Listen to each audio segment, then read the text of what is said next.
What's up, everybody? Friday night, June 12th, 2020. We are less than 48 hours away for the Backlash pay-per-view. Smackdown just went off the air. I want to thank you all for tuning in. I am Don Tony as always. And, wow, you know, it's going to be a pretty interesting episode. We just saw AJ Styles crowned the new Intercontinental Champion. Excellent match, delivered without a doubt, but I gotta be honest with you, everyone.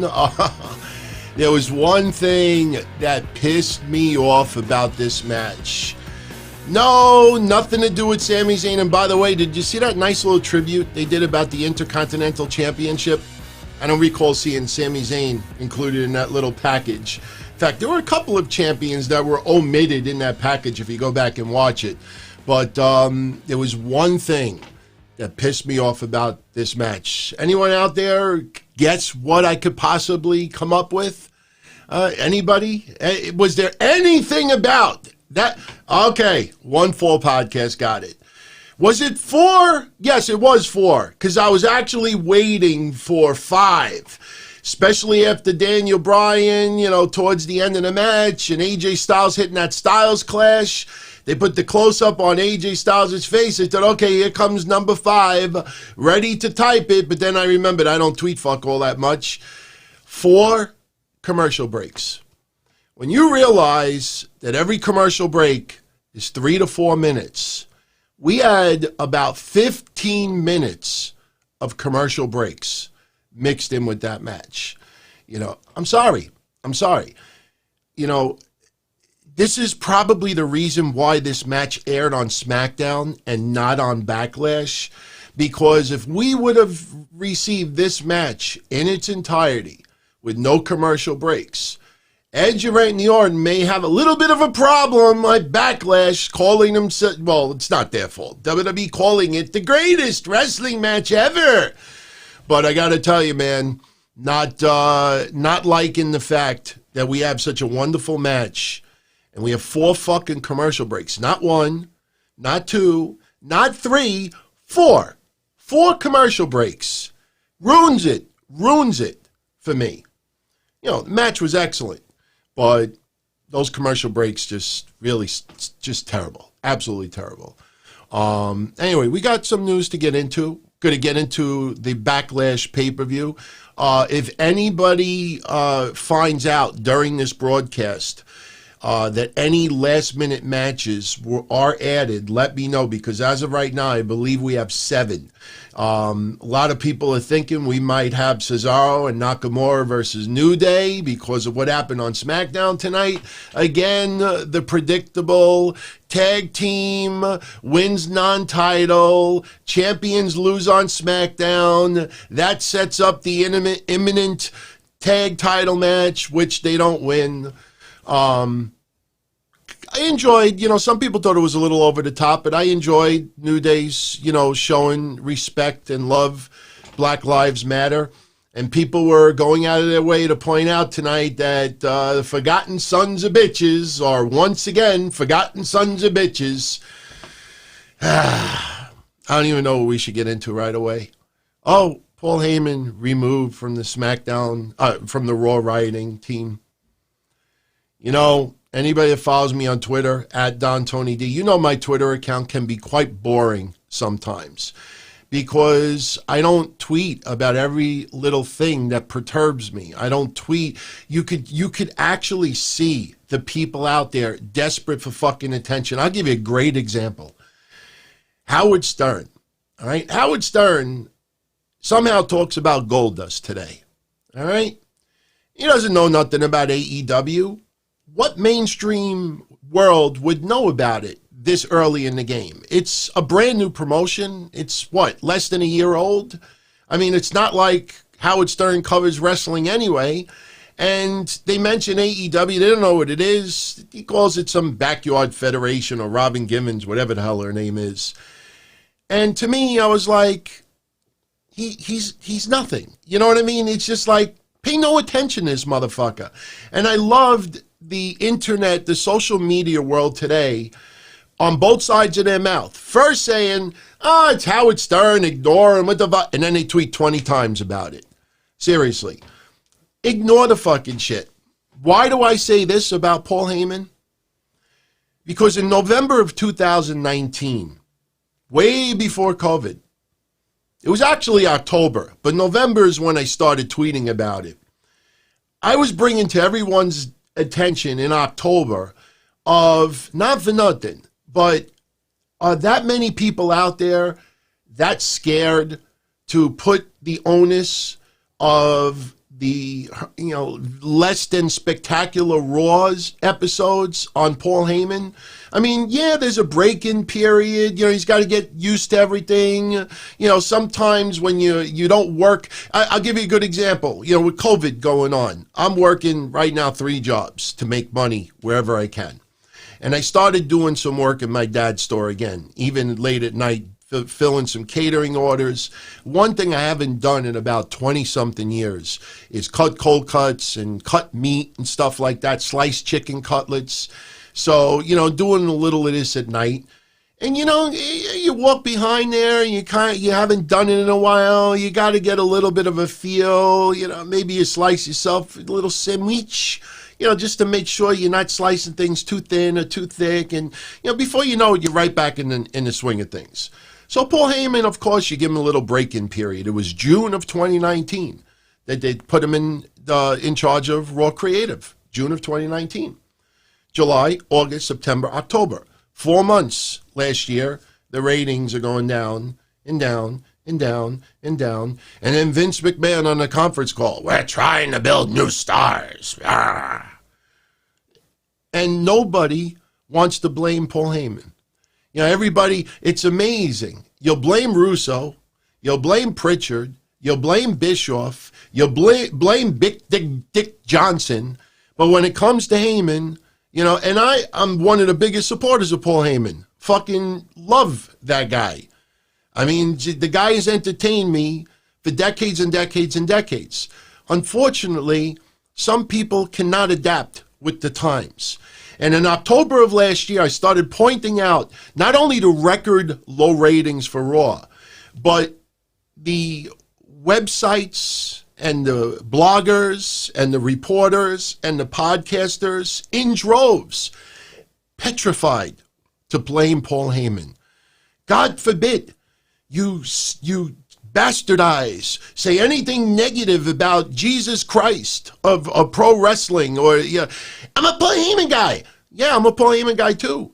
But I also have the balls to speak up and say, listen, man, this when do people start, putting a little of this on him? So October I've been saying this. November I've been saying this. And it's been going on and on and on for a long time. So now Paul Heyman gets removed and everybody is shocked. Everybody didn't see it coming. Everybody blame this, blame that, blame COVID, blame this, blame that. Blame your fucking mothers. It's just amazing. It's amazing. And you know why nobody talked about it in October? And I'm sorry for keep bringing this up, but little by little, you're all starting to get it. In October, you write something like that. Nobody else is talking about that. So it doesn't gain traction. So you might get a couple of people to respond to you, but you won't get those likes that you need, those likes that you got to have. That's why you don't tweet about, again, Howard Stern. Oh, fucking ignore him. He's a goof now. He don't fucking follow wrestling. You're ignoring him. Then I proceed to write 11 tweets about it. Because, you write one, you don't get much of a response. You write another, you get 3 responses. Then you write another and you get 5 responses. Then you write another. And the Paul Heyman thing is simple. Since he has been back on the writing team, he has helped Apollo Crews a little bit. He has helped Drew McIntyre a little bit. He has strengthened a little bit of the women's division. He's tried to take chicken shit in some ways and try to turn it into chicken salad. Unfortunately, in this time especially with COVID, the stock market for WWE going down and down and down, this is where you have to step up and put your A game, especially when you didn't have all these other sports competing. You had no sports for months and months and months. Here's where you shine. Here's where you shine.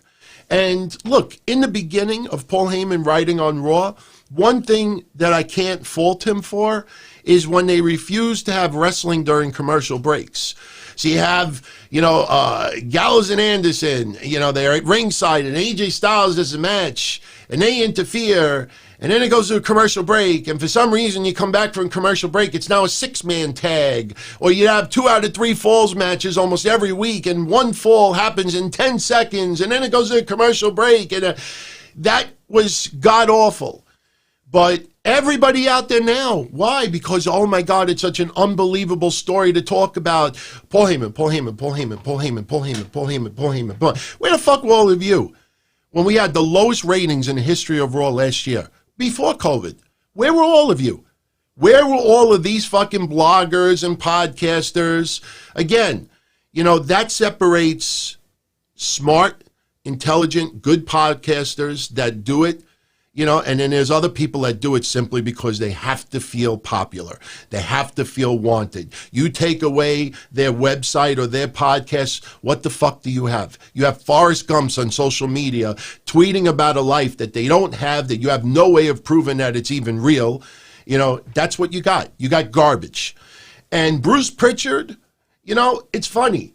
He does a podcast with Conrad. And a lot of people don't like Conrad. And I have said this many times before. I actually agree with a lot of Conrad's business tactics. There's a few things that I don't agree with. But for the most part, even when you go back to StarCast, you have Podcasters Row. And I talked about this before. Conrad offered me a place on Podcasters Row. I didn't have to pay for nothing. But when you got fucking goofs with 20 fucking viewers that I want to be on Podcasters Row too. Oh, all right, you got to give us $4,000. Oh, that's fucked up. That's the same thing that Frank Goodman, the mass maniac, used to do with USA Pro Wrestling. If you were 110 pounds, wet, didn't have much experience, but you knew what you were doing in the ring at least, but you want to be on the same card with Scott Steiner or this person, well, guess what? You have to sell fucking $200, $300, $500, $1,000 worth of tickets. You want to be on this show? You want the privilege to be on this show with all of these other people? You have to fucking pay. Plain and simple. You want to be on the same fucking Podcasters Row with podcasts that actually have established fan bases out there, you got to pay. But Conrad rubs a lot of people the wrong way. Also success as well. The more successful people are, the more people hate them. It sucks that people out there are so bitterly jealous at others who actually are succeeding at things that they got to shoot it down. Bruce Pritchard, I went on Adam's podcast, The Hugh Easy, and we talked about Bruce Pritchard. And he asked me, he goes, you think he's a scam? You think he's a bullshit artist? And I said, no. I said, everybody exaggerates a little bit in the world of pro wrestling, but he's no different than anybody else out there. Tell me what the fuck is so bad about Bruce Pritchard writing on the Smackdown team. Now he's writing on Raw. Tell me what is so fucking bad with Bruce Pritchard right now. What do you come up with? Conrad, what do you come up with? It's individual examples on SmackDown. I got news, breaking news for everybody out there. Breaking news. Raw rating, 1.7 million viewers. Almost the same fucking viewership the AEW had in their debut show. Wednesday night, I know all these goofs like to laugh at the piss poor ratings and this and that. You add it up, 1.3 to 1.4 million fans, for the most part, are watching pro wrestling on Wednesday. It's divided into 2 shows. But if fucking Wednesday night, you start saying, Wednesday had 1,400,000 viewers watching wrestling. Now it don't sound so bad. Doesn't sound so bad, right? I'll give you a good example in the podcast world, the video YouTube podcasting world. It's no secret. On Mondays, I'm doing a show. Jason Solomon's doing a show. Joe Cronin's doing a show. JD from New York is doing a show. Lee, RCWR, my numbers are a little lower than usual. This person's numbers are a little lower than usual. This person's numbers are a little lower than usual. But when you add it all fucking up, it's a nice audience that is watching wrestling podcasts on Monday night. So when people out there, oh, look at the abysmal numbers for Wednesday Night Wrestling. No, 1,000,004, 1,000,005, 1,000,003 is not a bad number. Let's go to SmackDown. SmackDown, you know, I predicted within 2,000 viewers, their debut was going to have like 3.8 million viewers. The following week, I said it's going to go down about 1 million. And now it's a little over the 2 million mark. Give a change, you know, give a little bit extra. That's not all that great. So here's the breaking news. For all the geniuses out there that have to keep tweet fucking about ratings and tweet fucking about Bruce Pritchard and tweet fucking about Paul Heyman, you look at Raw, you look at NXT, you look at SmackDown, you look at fucking Impact Wrestling, which won't even make public their ratings. You look at fucking AEW. You look at NXT. You look at all of these promotions. Tell me one promotion right now. Tell me one fucking promotion right now that is doing decent numbers in the ratings. They bitch about Raw. They bitch about SmackDown. They bitch about NXT. They bitch about AEW. They bitch a bitch. This is the norm. This is the new norm. What? They're stuck in 2000. They're stuck in 2005. If Wednesday gets 1,000,004 and Monday gets 1,000,007 and Friday gets 2 million, and that's what it always is, tell me, why are you bitching and complaining about numbers if this is pretty much what wrestling is now? This is what wrestling is right now. So if this is what wrestling is right now, why do you have to keep ripping and ripping and ripping and ripping and ripping and ripping and ripping and ripping about the numbers? Why? This is why. This is why. See, Wednesday, I put up the AEW and NXT rating. And by the way, you know, as I told you last week and this week, that NXT slowly is starting to creep up. And marathon, not a sprint, you know, but this week, Dynamite 677, NXT 673. Almost tied. Little. But I look at the overall number. 1,350,000 viewers. That's pretty much the number of what is it. Do you remember when the ratings first started on Wednesday nights and I made the prediction that I thought AEW was going to average between 700,000 and 800,000 viewers? This was at the time when they did the 1,000,006 and the 1,000,002 and the 1,000,001. Oh, you're undercutting AEW. You know, this is the new norm. This is the new norm. You keep seeing Monday Night Raw, record low rating. This Monday, I think, was the 4th lowest rating in the history of Monday Night Raw. This is the new norm. Television shows that have 2, 3, 4, 5 seasons. They start out hot, but as the seasons go by, you may get to the last season that you don't intend to be the last season, but what ends up happening is you hit a lull and you start losing momentum. And unfortunately, sometimes you never get out of that. And then a show that you never thought would cancel so early cancels, you know? And yeah, other shows get canceled, you know, for extraordinary circumstances, Live PD being one. And honestly, you know, I know we try to stick to wrestling on most of the shows, but I am pissed off that Live PD is canceled for the time being. I hope a new network picks them up fast. I know, and anybody that watched what I said a couple of weeks ago on this show, I am not enamored with cops right now. On Twitter, I put common sense up there. You want to start mending fences with minority groups and police. You make it transparent. Make public the records of all of these cops. They don't want to reveal that they have cops on the force that have 15, 20 complaints all against black people. They don't want to reveal a lot of the skeletons in their officers' closets. Just make it transparent. You have Cuomo here in New York every fucking day, webcast, the virus. Well, do it once a week, and you have the police chief, and you have members of the community, and every week you do a meeting, and it streams publicly for everybody. That's not a big deal.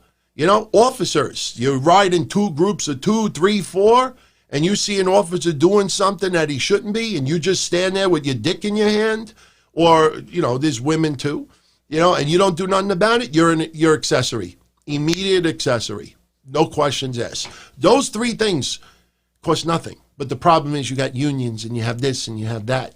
And they don't want to do it, But I write something like that. So simple. So simple. And people got to make it complicated. So live PD, you see what's happening, everybody. Even if you hate fucking cops right now, and I'm not thrilled with cops right now, but it's pretty obvious of what's going on. You look at live PD, you have women that are cops, you have men that are cops, you have black men that are cops, you have minorities that are cops, you have a lot of white people getting arrested, you have blacks getting arrested too, but you also see cops doing good things. Like that woman 2-3 weeks ago, her kid was locked in a fucking car. Whole bunch of white cops, got the door open, little black kid in the car. Thank God he was okay. The fucking dog that fell in the fucking sewer. Yeah, and an army vet, black guy, fucking helping away. Right now, it seems that network television does not want to show anything where cops could be good. Because live PD, I don't see many cops, doing anything they're not supposed to be. That's transparency. They don't want transparency. They want you to put the camera in front of a bad cop, but they don't want you to put the camera in front of a good cop. That's why whenever you see good things happen, it doesn't get momentum. And that sucks, to be honest with you. That really sucks. Yeah, Paw Patrol being canceled. Look, it's easy to try to change things for emotion. Oh, let's tear all the statues down. I'm sorry. Tearing all the statues down does not change how some people feel in their heart towards minorities. All right? Now I'm much more for taking the statues down. But how's about let's put some statues up of some good people. Let's put some statues up from some people in our history that we may not even know about that actually tried to bring people together. All right. But all this canceling TV shows, ripping down statues, doing this, making demands, defund the police. It's all emotion. But in the end, it does nothing in here. And unfortunately, and I said this on Twitter, and it doesn't get much attention because it's boring. But unfortunately, being a racist costs this. It costs this. You have hatred in your heart, it costs this to do that stuff. So emotion is fine to a certain extent. But do people out there really care about the overall picture?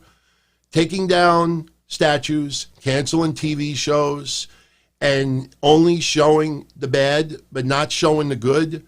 Wouldn't you want to know when people are trying to help, people are trying to get together? When we see hurricanes and tornadoes and all this other shit going down, you see every fucking person getting together trying to save each other's lives. You don't ever see someone, I'm not helping him, he's white. I'm not helping him, he's black. When there's tragedy, that's when people get together more than anything else. These protests for the last 19 days, it's been beautiful. It's been beautiful. Not the rioting, but it's been beautiful. Because in my lifetime, I think back to Rodney King and other things that happened.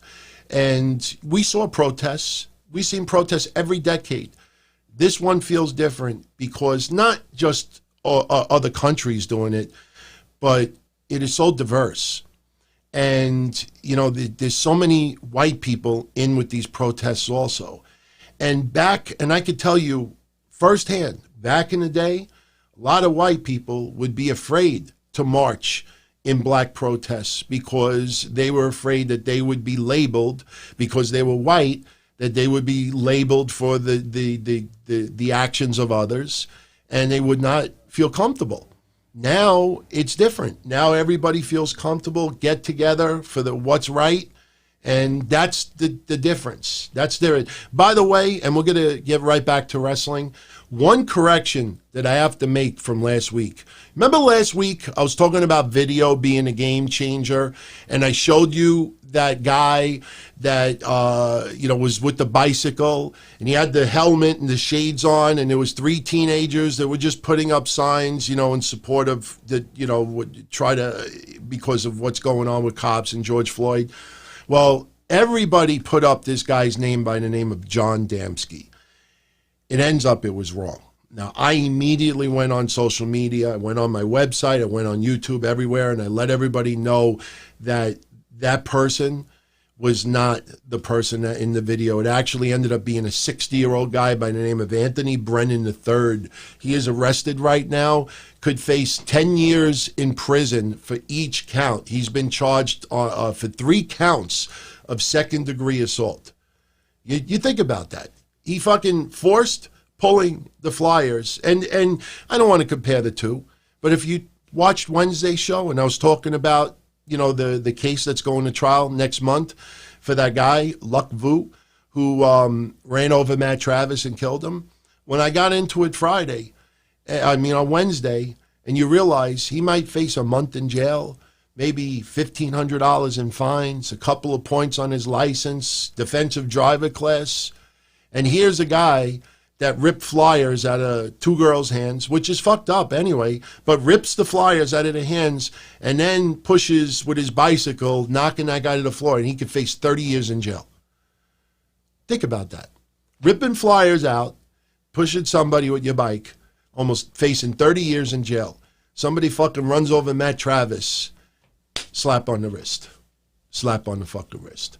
So anyway, while this was all going on, we got some pretty interesting super chats coming in. By the way, shout out to everybody who's tuning in tonight, especially live. We'll have some fun. It's not going to be a Debbie Downer episode. Roger Rubio, may you DM me later for some advice on ordering glasses online. Absolutely, man. Look at this. I'm not kidding. Look, 1 pair, 2 pair, 3 pair, 4 pair, and I had no idea he was going to even put this on. 5 pair, look, 1, 2, 3, 4, 5, all Glasses USA.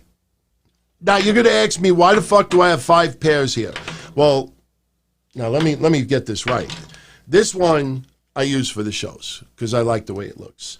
I got 2 pairs with sunglasses. Don't ask me why. I thought, hey, I dress up a little 80s retro. Since I can't fucking read almost anything without glasses on, I'll use subscription sunglasses. These are subscriptions. So I said, hey, if I ever have to wear them indoors for whatever reason, or if I'm outside, I'm in my car, even though they're, like close-up lenses. Yeah, DM me later. I'll send you all the details, my friend. Absolutely. Yeah. Oh, somebody's got, yes, Astro Knight 282. Somebody's got to say it.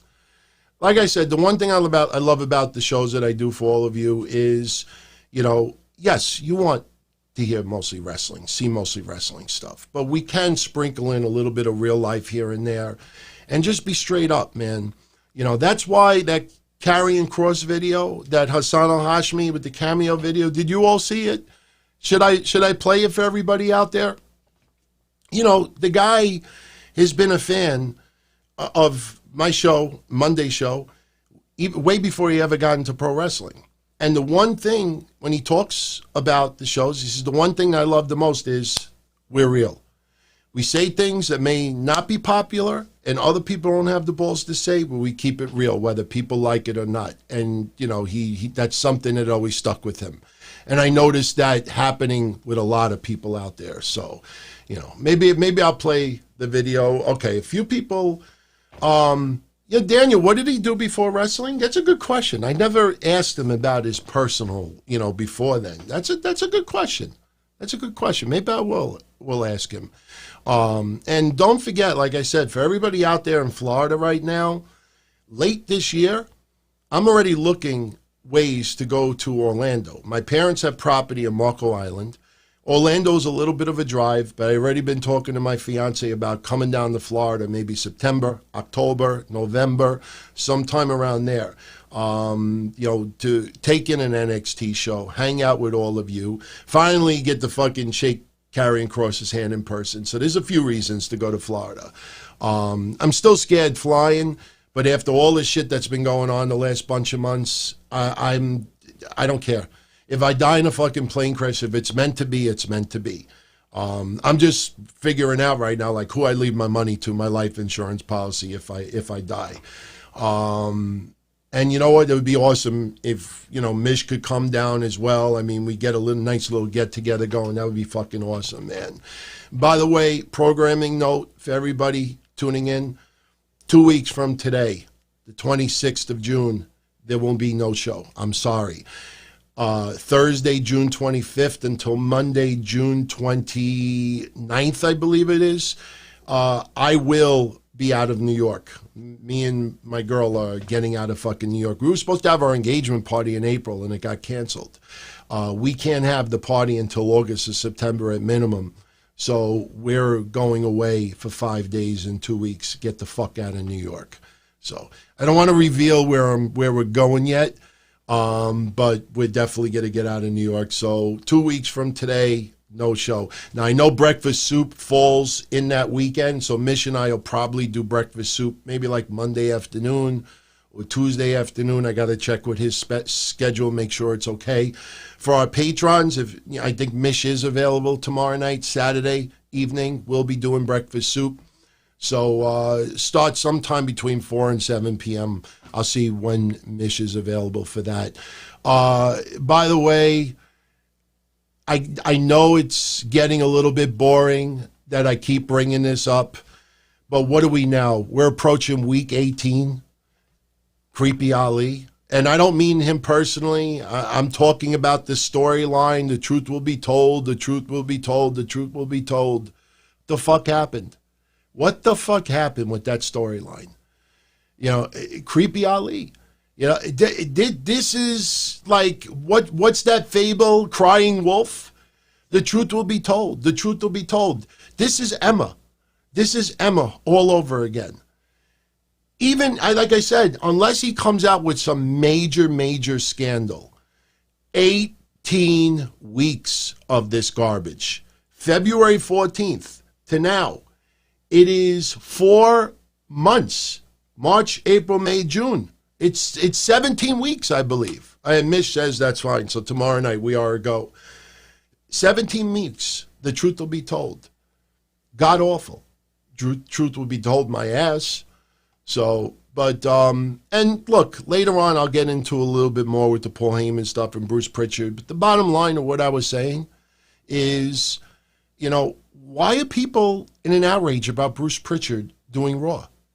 Seriously. I don't think anybody stopped and thought about it. How many times have we heard people say, oh, wouldn't it be cool if Paul Heyman managed blah, blah, blah? Or if Paul Heyman managed more than Brock Lesnar? Now, I don't know. I don't know if Paul Heyman will manage anybody besides Brock Lesnar. But if Paul Heyman starts managing other people on television and becomes more active as an on-air role and is a manager on television, tell me how that's a bad thing. Tell me. Now, it would be fucking funny if he ends up being the manager for Naya Jax. I'm not saying that's going to happen, but that would be hilarious. Oh, my God. The level of tweet sex going on social media. Could you imagine some of the goofs out there? 1, 2, 3, 4, 5, 10 tweets about it? But seriously, Paul Heyman, let's see what happens. Remember my goofy tweet earlier this week? Brock Lesnar, we know Canada's lifting, a lot of restrictions, easing restrictions, U.S. as well. So right away, our sources tell us. Our sources tell us that Brock Lesnar, the SummerSlam match, blah, blah, blah, blah, blah. Well, I'm going to give everybody a new one today.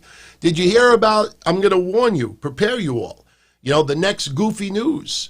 And we'll get back to this fuck, marry, kill nonsense in a minute. The next goofy news, by the way, that is yours truly with Roman Reigns, Goof. See, that's what a goof website says. My sources are telling me.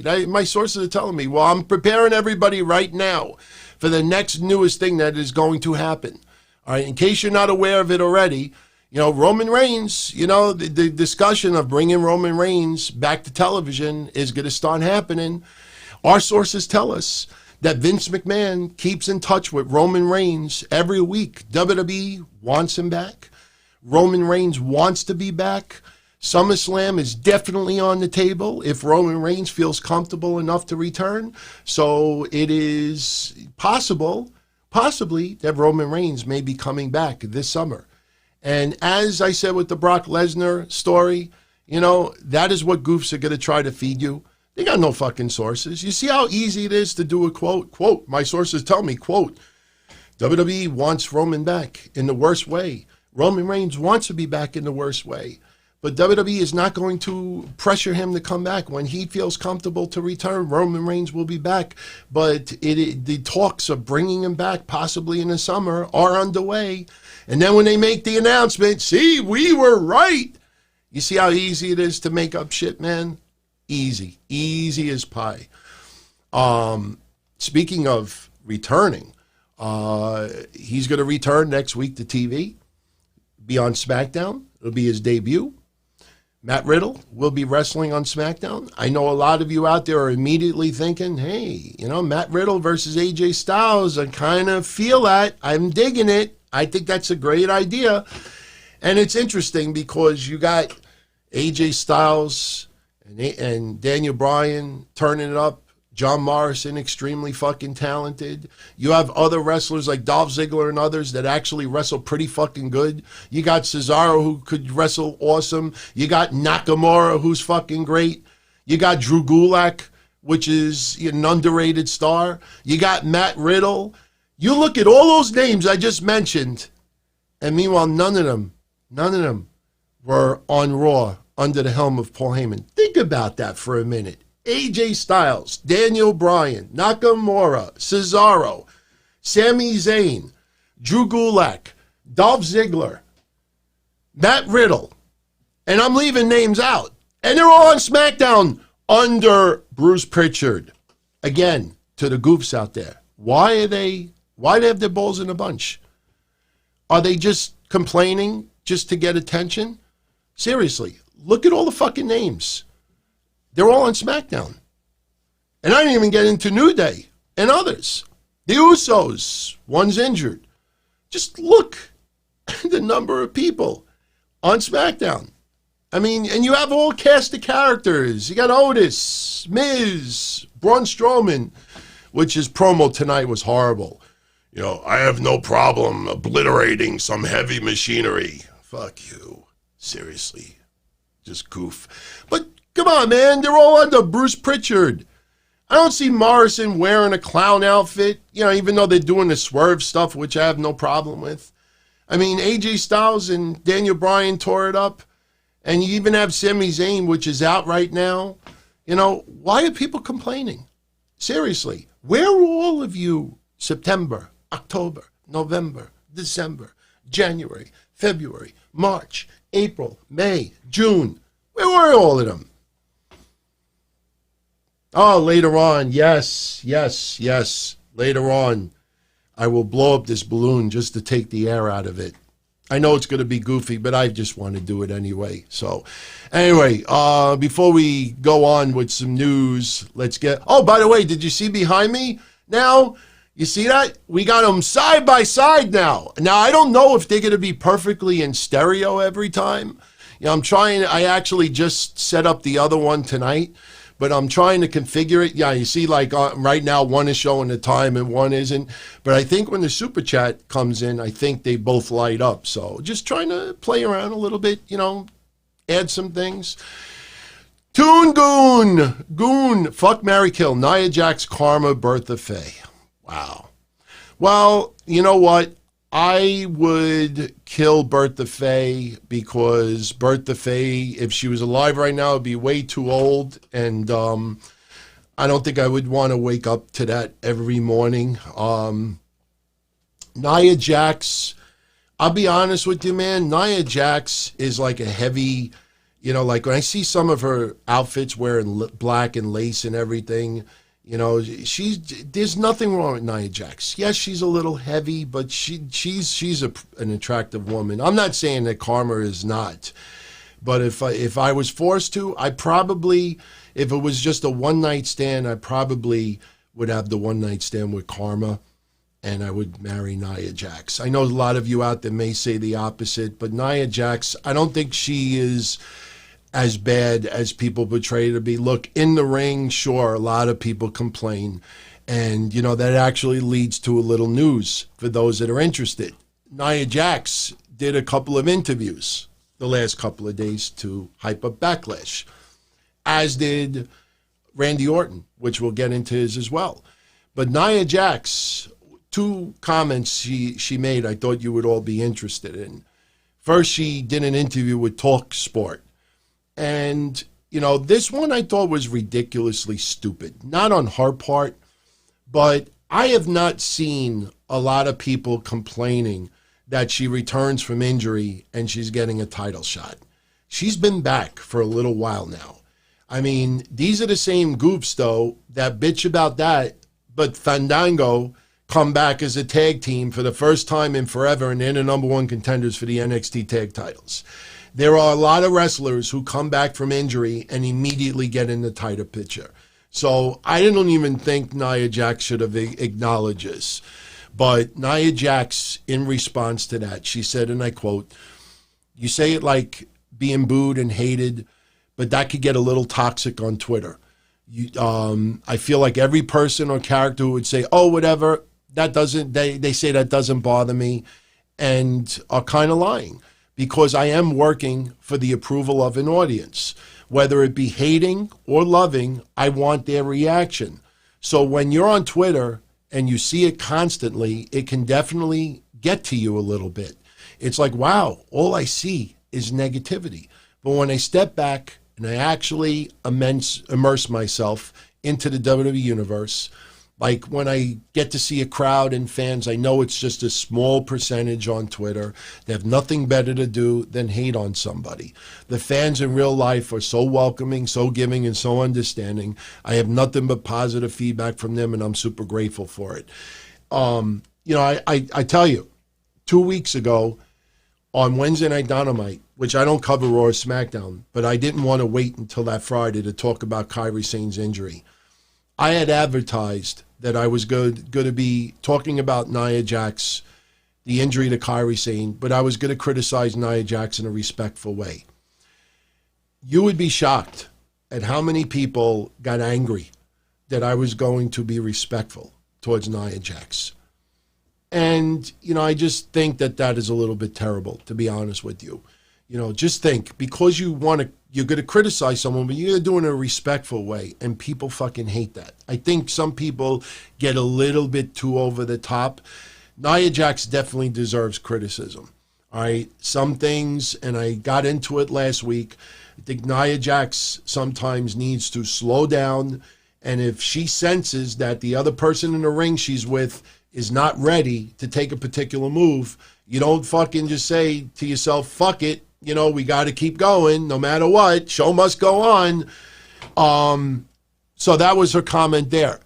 Now she talked about the situation with Kairi Sane also, and the knee surgery. And she added, that, other people come back from injuries. Look at what she overcame. I don't care what I overcame to get here. She considers herself a badass no matter what, double knee surgery. And I agree with her. Criticizing her in the ring and maybe being a little bit too careless with Kairi Sane and others definitely warrants criticism. But some people, I think, just take it a little bit over the top. And I've said this for years and years and years. And in latter years, I try to practice what I preach a lot. But at the end of the day, people bleed the same color. And, just because you have a blue check mark or you're a superstar on television doesn't mean that you did all this horrendous negativity doesn't get to you. People that you don't like, get very depressed also. And everybody, that's why I wrote the formula. When the tragedy happens in Hanukkah, did you ever think that Hana Kimura would be a household name? Seriously.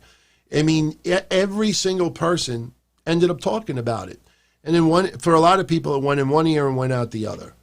That it's almost like it's okay to really, just not cyberbully, just really go off on certain people as long as you don't like them and as long as they're careless or something like that, unfortunately, you know, if you're gonna try to be a little bit more cautious in some of the things you write and say, you're going to come across people that you don't like. You're going to come across people that aren't that great in the ring. You're going to come across people that get an opportunity that maybe shouldn't. You're going to come across people that WWE may overuse, like Charlotte. It's amazing. It's not just hatred. I mean, some of the stuff that's written online is just absolutely toxic. And it's amazing that some people think it's okay to do it in this sense, but not okay to do it in this sense. So, anyway, let's move on. Randy Orton thought this was great. And there was one person that came to mind because this happened within the last 10 days. Let's see if any of you out there could think of the person that I'm thinking of. I'll give you one hint when I read your Randy Orton's comment now. It is a female. It is a female. Randy Orton was on a conference call promoting Backlash, and he commented about what he had said, you know, the insult to Tommaso Ciampa and the NXT stars and everything like that. And this was Randy Orton's comment about the NXT stars. Says, and I quote, "The NXT guys," and let me also say this too, when Randy Orton says guys, I always am under the impression he means the guys and the gals together. Like some people will use guys as unisex. So, Darren, I'm not ruining the internet with femininity because the funny thing is, Darren, I didn't do this on purpose, but just you got to be quick in things that you say. It just hit me as you just wrote that. When you say to me just now, stop ruining the internet with femininity, when I talked about how it's okay to say some of the things you do to certain people, but it's not okay to others, I don't remember bringing up sexuality in that. I didn't say female wrestlers. You're the one that made it a feminist discussion. No, when you talk about what happened with Hana Kimura and how tragic it is, you're going to come across other people that you absolutely do not think should be in the ring, do not deserve the push that they get, being overused, oversaturated, getting positions that they shouldn't get. Look at the Bruce Pritchard stuff. I mean, just look at some of the garbage, the toxicity out there. So, no, it's not just, centered to just women. You know, this idea that men can't cry too, or men can't fucking get depressed also. I don't think you have a clue, to be honest with you. So I understand what you're saying, Darren. I absolutely get it. You know, I'm not trying to profess everybody be G-rated and hold up fucking sunflowers and be nice to everybody and offer everybody candy and, hold the door open for. I'm not saying that. You definitely, when someone deserves criticism, fucking give it to them, man. Give it to them. But what I'm saying is when you get to the point, I hope that fucking fat pig dies. This fucking bitch, this fucking guy, I wish he would get a heart attack. This fucking that. When you see some of this outrageous, over-the-top shit, that's what I'm talking about, I don't mind when people make a little bit of jokes here and there about yours truly. I'm not no fucking, thin guy. I fucking still got 30, 40 pounds to lose. I'm getting old. I know my hair looks a little goofy, and I'm not going to lie. I got my hair cut yesterday. Got my hair cut yesterday because I'm going away in 2 weeks. You know what I did when I got home? I dyed it. I'm not going to lie. I fucking dyed it. The gray hairs depress me. I don't have much. You wouldn't even notice it if I had it. So, Steve, think you should go check out another podcast. Seriously. We're talking about Naya Jax, Randy Orton, difference of criticizing people and just going off like a whack job. Not saying he's a whack job, but anyway, Randy Orton. Can you figure out the NXT star that I'm thinking of when Randy Orton says this? Because one person comes to mind. Let's see if anybody out there gets the same person. Let me start reading this, and you tell me the first person that comes to mind. Within the last 2 weeks, Randy Orton says, and I quote, "The NXT guys worry me because I see them doing such high physical things during their matches. It's almost like they do so many physically impressive things, but those things are dangerous and they wear and tear on your career. I've been doing this 20 years and I'll do it another decade. I just turned 40 and my plan is to keep going until my 50th birthday." Not Gargano. No. I said earlier, the sex of the person. It's a female. Okay. Super Marquis got it. Let me continue, because people on audio, they're like, who are you talking about? Now they have to wait. So anyway, to continue. I just turned 40, and my plan is to keep going until my 50th birthday. And I think I would be able to do that, and I would be able to support my family for 30 years of wrestling under Vince McMahon because of the way I tell the stories in the ring. The facial expressions, the little transitional things that you do on the fly, or you ad-lib, so to speak, during a match, those are the things that people remember. I watched a match the other day, and I'm not going to name names, and a lot of the NXT guys work like this, and it was just a train wreck after train wreck after train wreck, and it's all very impressive. But when it's all said and done and the match is over, I couldn't remember anything that happened because it was just movement.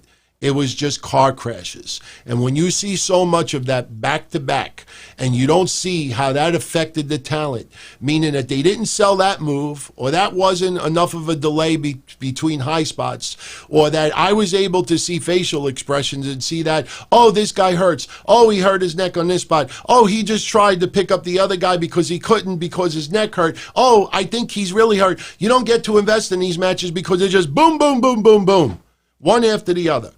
And even though it's highly physically impressive, I wouldn't be able to do that style. A lot of the things these guys do, I'm not capable of doing, but they're going to have very short careers. Now, I'm not criticizing this person because anybody that follows my Wednesday show knows I support her quite a bit. But the first person I thought about when I read that was Shotzi Blackheart. When she did that dive, she tried to do the coffin drop or from outside the ring, and she fucking almost landed right on her head.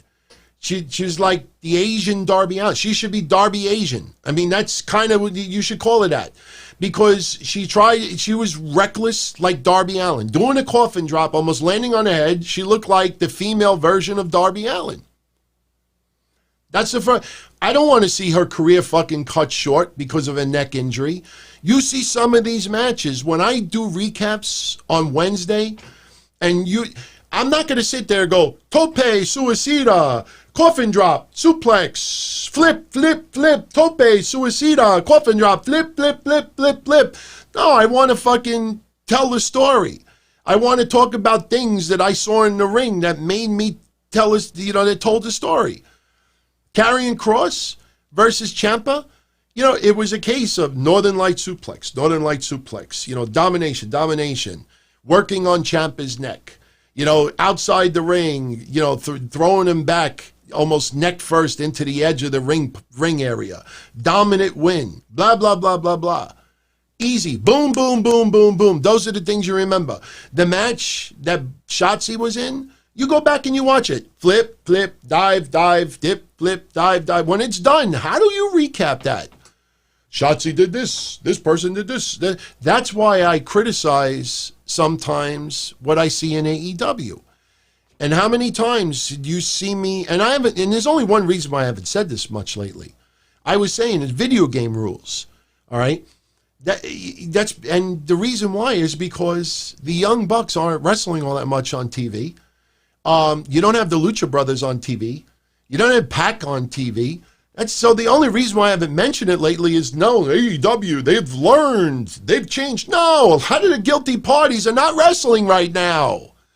So people really need to concentrate more on telling stories. Now, as far as Tommaso Ciampa goes, he would be willing to work a program with Ciampa.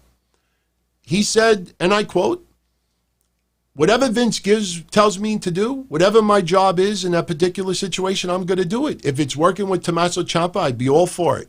Because I think he's very talented, and I think that there's a few things that I can help him with, mainly to help him get a little more out of his career, because I know he's been plagued with injuries, but I also know that he loves and respects this business. What I worry about Ciampa in particular is that with all the big injuries he's had, and we've all had those injuries, we've all worked hurt, we've all woke up stiff after a big fight, but he needs to learn how to tell stories and slow it down and not think that the fans want to see him kill himself. That's what Randy Orton said. I know Randy Orton is not big on a lot of people's lists out there, but honestly, how could you disagree with anything that he said? Seriously. I'm curious to see what happens Sunday with the greatest wrestling. I mean, it's the hype, you know. I tell you the truth, I would fucking laugh my ass off if it's the complete opposite, if it's just a straight up brawl. The problem is that it would end in a DQ in a second, a double DQ. So, yeah, I know. You could wake up stiff in many other ways. I get it. I get it. But, yeah, I agree what he said. You know, I think people out there, you know, sometimes need to take a step back. Less is more. You know, it's funny because I bring up still to this day, you know, the big toss-up during WrestleMania, which match did you like more? Undertaker, AJ Styles, or the Firefly Funhouse with Bray Wyatt and John Cena? For me, the Firefly Funhouse match, I enjoyed that much more because of the psychology part of it. It was almost like when you're dreaming. I talked about that with Carneyland, but it was just like, you know, mind games, you know, this persona, just overcoming all the other gimmicks and this and that. For me, it was more of the creative part of it. For a lot of people, Undertaker, seeing that he still got it, sold it for everybody, and I totally respect that. Him going with AJ Styles, when we first heard about the rumors of AJ Styles and Undertaker, we thought, what the hell? Why are they going to do that? Nobody wants to see that. And then, you know, you see a little bit of the Undertaker documentary, and Undertaker has that respect for AJ Styles. He said it in interviews. And then they have that beautiful fight, the Boneyard match. You know, I don't care. It took 8 hours to film. When we saw the final product, you know, it's like a movie. When you go to the movies, do you need to know that it took 3 months to film? No. When you watch that 90 minutes in the movie theater from beginning to end, you want to love it. And that's the bottom line with the Boneyard match. I don't care if it took 55 takes because of Undertaker's age and, you know, his limitations now. But for me, John Cena, Bray Wyatt, because of the creativity, that sold me more. Now, the reason why I say this, go back and count how long Bray Wyatt and John Cena wrestled in that match. Go count it. I honestly think if you take just the wrestling parts of that match, I could go pee. And that wrestling will be over before I finish peeing. You know, so you don't have to kill yourself to be over. And slowing it down a little bit, this is why I think we all had a lot of concern for Daniel Bryan when he first came back from his injury. He was doing some moves that you were saying to yourself, I remember having this conversation with Mish vividly. I remember this conversation. He was doing moves that you say to yourself, he's got a second chance at his career. That move is not necessary. You're putting your head and your neck at serious risk. Why do that? Now, over the last year or two, he has toned down a little bit of his offense. Tonight with AJ Styles, a lot of it was ground game. A lot of it. For the first half of the match, it was a lot of ground game, which was fine. So I agree, James, the diving headbutt is number one on the list. Seriously. I know, you know, some people may not like this, but somebody had actually asked me a question on Patreon, like, you know, what move would you want to see maybe banned in WWE next? Because the buckle bomb, a lot of reports is that WWE said no more buckle bombs for now. Flying headbutt. Anything where the head has that much momentum, and weight coming down. Yeah, yes, it's an art to land the right way. It's an art form. But in a lot of cases, a lot of people, then it's not as precise as it should be. And I think it's, I would stop that. I don't think anybody out there would stop being a wrestling fan if the flying headbutt was not used for a while. So we will see what happens. But by the way, I know I kind of like rubbing my face a little bit. I got this fucking fan on because it's so hot in here. I have an air conditioner, but it's noisy. Even though it's quiet, it's noisy. So I don't want to blast the air conditioner in here and annoy some people out there. So, no, Steve, it's not Benoit's fault. I think even if Benoit didn't do what he did with all of the concussions that have happened in football and other sports and concussion syndrome and brain injuries and everything we've learned, Chris Nowinski, I think, is the one that really, people in wrestling started to, really take notice of that. So to be honest with you, I think some moves would still have been stopped, even if Benoit never did what he did, to be honest with you. So anyway, let's see. What else? Oh, I definitely wanted to bring this up. Again, I thank everybody. A lot of you sent me emails with feedback from last Friday's show. And a lot of the comments had to do with CM Punk and what he said about AJ Styles.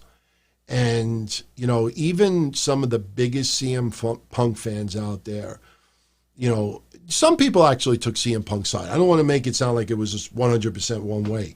But a lot of fans that said, look, I'm a big CM Punk fan, and I think what he said about AJ Styles is totally disrespectful. The one comment I kept reading over and over again from all of you is, if CM Punk could throw accusations out like that, just fucking say it.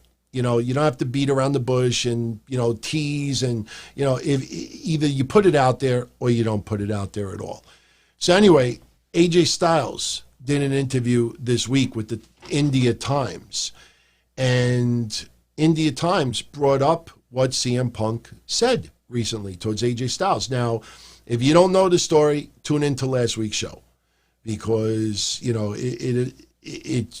it happened a week ago. We already talked about it. But AJ Styles' response was, and I quote, I will not react at all, coming from a guy like that who I don't respect anyway. It doesn't really matter.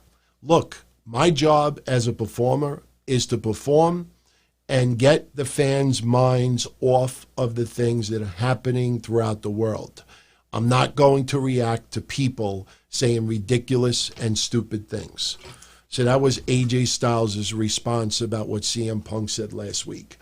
And, I honestly, I don't want to get into everything I said last week, but the bottom line is, if CM Punk is going to throw a major dart like that, then he doesn't look any better by just teasing it, because that leaves it to the imagination of all your readers.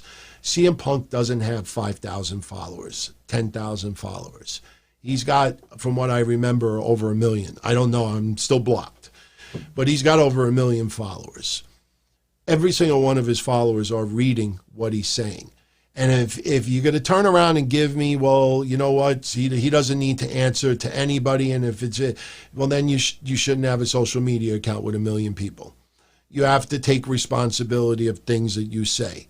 And to turn around and say it such a vague way, especially with the tragedy of George Floyd and all the talk about racism and everything that's going on, to fucking leave that out there so vague and unclear, where you have people letting their imagination run wild, trying to figure out what the fuck did AJ Styles say or do.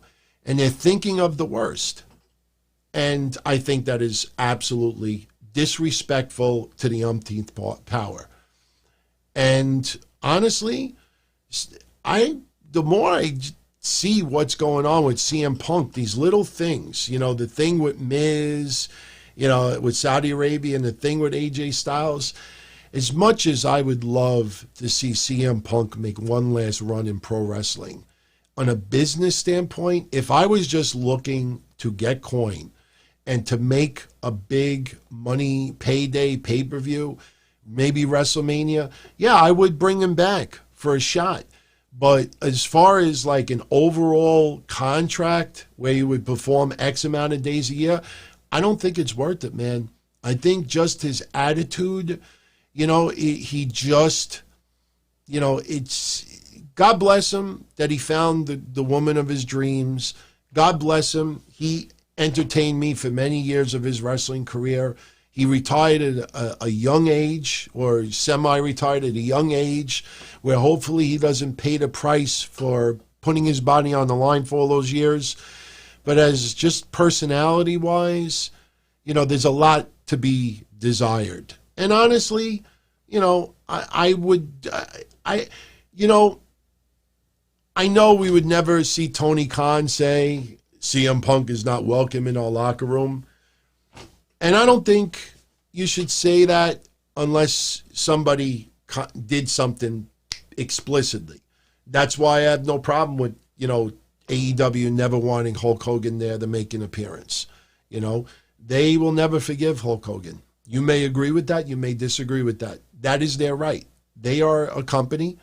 They have every right to not want to do business with certain people. Now, if there's a pattern and you feel like, okay, why do they not, some people out there, how come there's no black champions in AEW?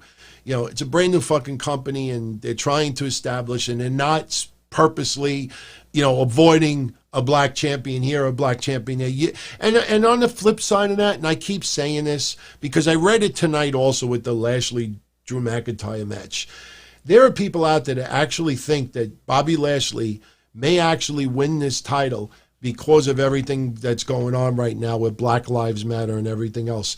I'm not black, so I have no idea how I would react to this, but I'm curious for my black audience out there.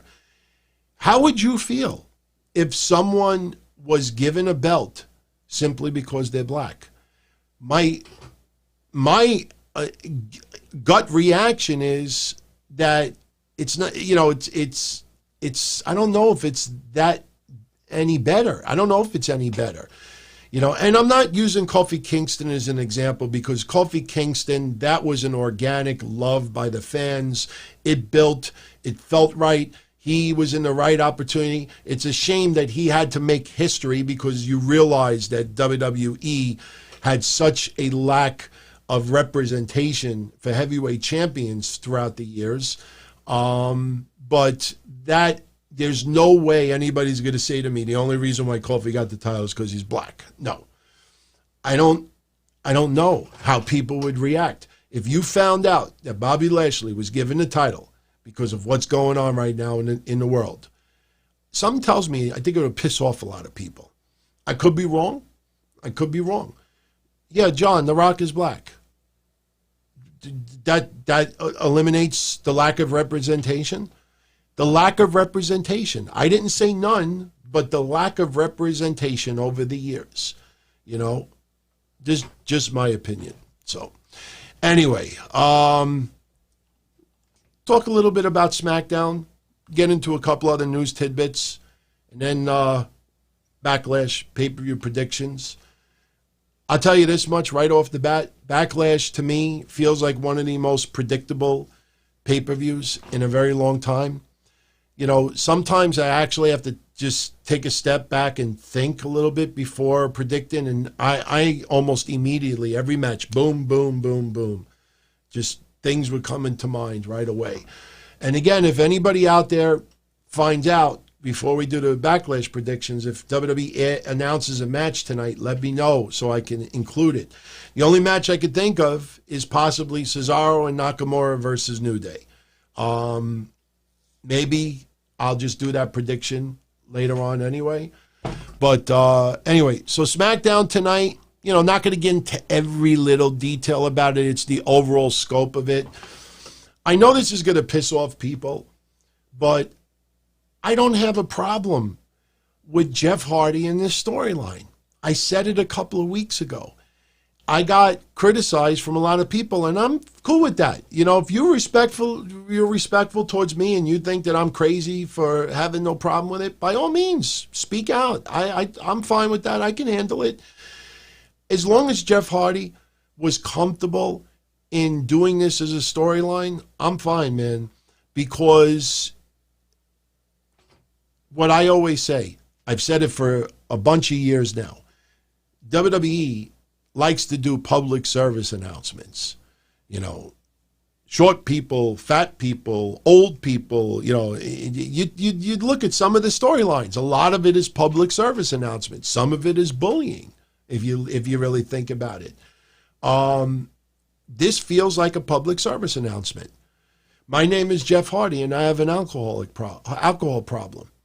You look at the audience that tunes into Friday Night Smackdown. Yes, it's a lot of children, but there's older people out there, especially right now. People have been stuck in their house for the last couple of months because of COVID.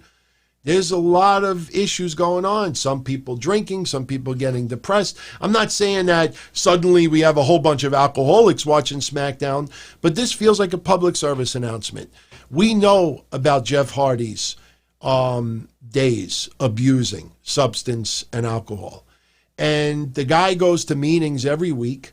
He feels comfortable talking about it. If he turns it into a storyline, and maybe someone out there who loves and cares about Jeff Hardy, I know this is going to sound ridiculous to some people out there, but you don't stop becoming a role model once you pass a certain age.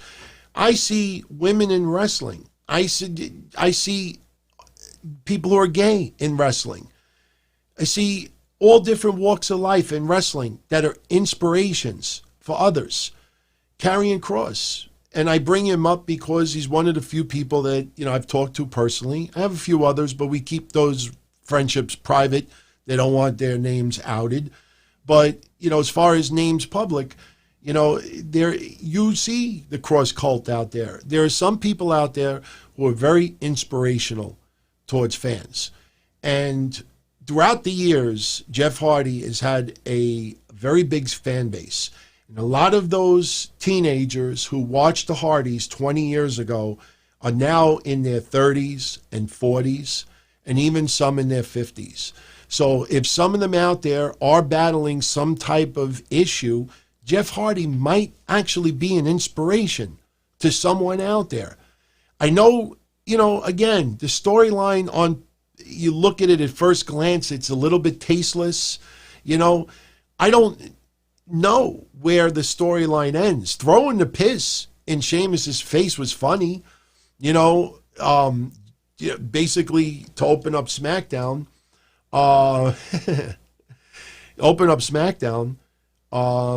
They're doing a contract signing. Jeff Hardy's in the ring. Sheamus is in the ring. They have a doctor in the ring. They got a couple, I guess, security guards in the ring. And basically, Sheamus will not sign the contract unless he knows that Jeff Hardy is clean. And supposedly the doctor has some type of a rapid test that you could test, the test immediately for drugs and alcohol in urine. So this guy's got gloves on. They got like a little privacy barricade so Jeff Hardy could actually pee in a cup in the ring. So, you know, they simulate that Jeff Hardy's taking a leak. It was fucking hilarious because the guy comes back with a bottle like this. I mean, it looked like almost like a quart of liquid. And the funny thing is, you know, me, I'm a stickler to detail. Now, granted, you know, I don't know what you can do. I'm trying to remember. Does anybody out there remember what they do in beer commercials? They put something on top of the beer to make it look foamy. Does anybody out there remember what that is? Someone out there definitely knows this. For people that don't know, when you see beer commercials and they fill up the mug of beer and it's got like this much foam, there's something that they put in it that actually creates the added foam. I can't remember what it is, but the thing is, you know, when Jeff Hardy took the piss, I'm sure we all know, you fill up a cup, There's a whole bunch of bubbles. There's foam, and Jeff Hardy, it was apple juice. That's what it looked like. Sugar, is that it, Ray? I think you're right, Ray. It might be sugar. They put some additive in it because it makes it that much bigger as far as the foam goes. It's actually something true. Shout out to Tony Gloss. What's up, my friend? Jeff Hardy peed in the fucking mug, and he's got this much alcohol. I mean, this much piss. My God. I mean, make it and you know why they did that? Because they wanted to make it look like Sheamus had a ton of urine in his face. You do a little Dixie cup, it almost might even look comical to see Sheamus hit in the face with a little Dixie cup. You tie a mug full of urine, and they censor urine. I thought that was pretty funny. But it's not detergent. Is it? No, you know what? Tungun, you are right. Tungun, it's liquid detergent. It is liquid detergent. They put a little liquid detergent, and that makes the foam stay. It's like they use a little bit of soap. I think they might even put like a little Dawn in there or something like that. But Jeff Hardy, he pees in the fucking thing. There's this much urine, and basically Jeff Hardy, Sheamus is making fun of him while Jeff Hardy's taking a piss.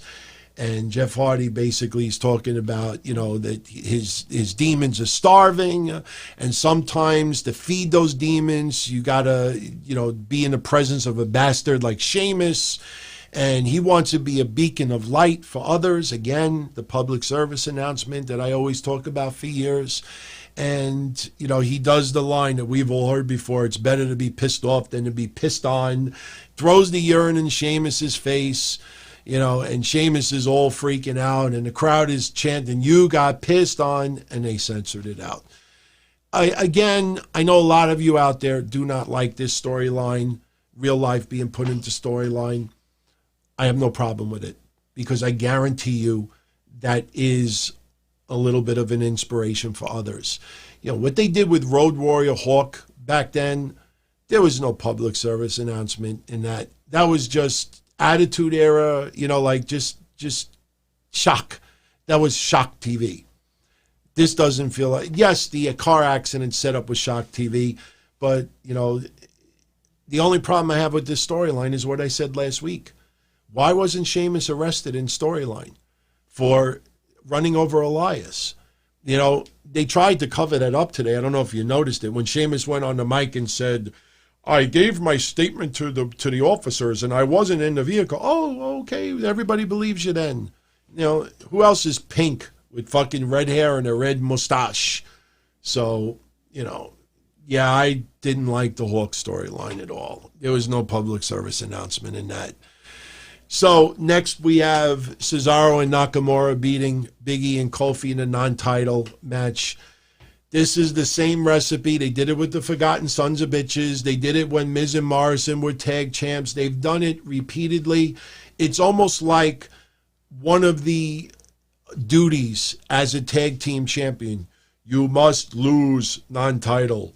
You must lose non-title. You must be pinned non-title. I mean, that is the Acme formula that WWE uses too much. Too much. So you know that they're getting a tag shot. And I don't see WWE putting the belts on Nakamura and Cesaro, even though I actually would not mind them as being champions right now. Cesaro, it disappoints me to see how they use him sometimes. Look, he may enjoy everything right now. He's getting paid comfortably. He's one of the most reliable people on that roster. He helps elevate others. But man, talk about a guy that you actually, as a wrestling fan, would love to see have a little bit more gold and have the gold, and have a chance. That's why I kind of wish Cesaro was on Raw right now. I'd love to see Paul Heyman manage Cesaro. And you know what? I just thought of something too. If Paul Heyman is no longer the writer on Raw, why can't he be a manager on SmackDown? Think of some of the people that he can manage on SmackDown. Why can't Paul Heyman go to SmackDown? I understand Brock Lesnar. He's still, the advocate for Brock Lesnar, but Brock Lesnar is not on TV right now. But I think Paul Heyman on SmackDown, I think that would be fucking great, man. You look at that list, and I didn't even bring up Shorty G earlier. You look at the names. You would think, since June of last year, if you looked at the roster side by side, you would say to yourself, oh, Paul Heyman is writing SmackDown.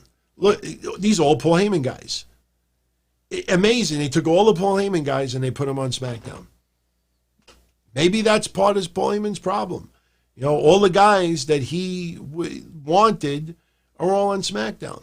You know, he helped Apollo Crews and he helped Drew McIntyre, but I don't know if that's enough. Seth Rollins, you know, we're happy for him. He's going to be a dad, but Seth Rollins, Mr., you know, the Monday Night Rollins, has not ever equated to ratings. Ever. Seriously. And some of the feuds he was in were god-awful. The Corbin one still, I think, is really, you know, that was just major damage. And I'm not even feeling Otis and Corbin having that little bit of a schmaz thing. I don't know, man. But anyway, we'll see if they end up getting the tag title shot. So we have Heavy Machinery backstage. For some reason, Otis has a blindfold on him, and Tucky, I still think Tucky may end up turning heel. He's just like playing around with Otis. What do you smell? And he's got hamburgers there, and then Mandy kisses him. Hi, Mandy. And, you know, like Tucker is trying to like get him back focused, and Mandy brings him the briefcase. Tucker looks a little bit jealous about the briefcase. I'm telling you, Mother Tucker, I still hold out hope. Mother Tucker, I want that one day soon, Tucky is going to turn. I think Tucky should turn. Willis Wheeler, thank you very much, my friend.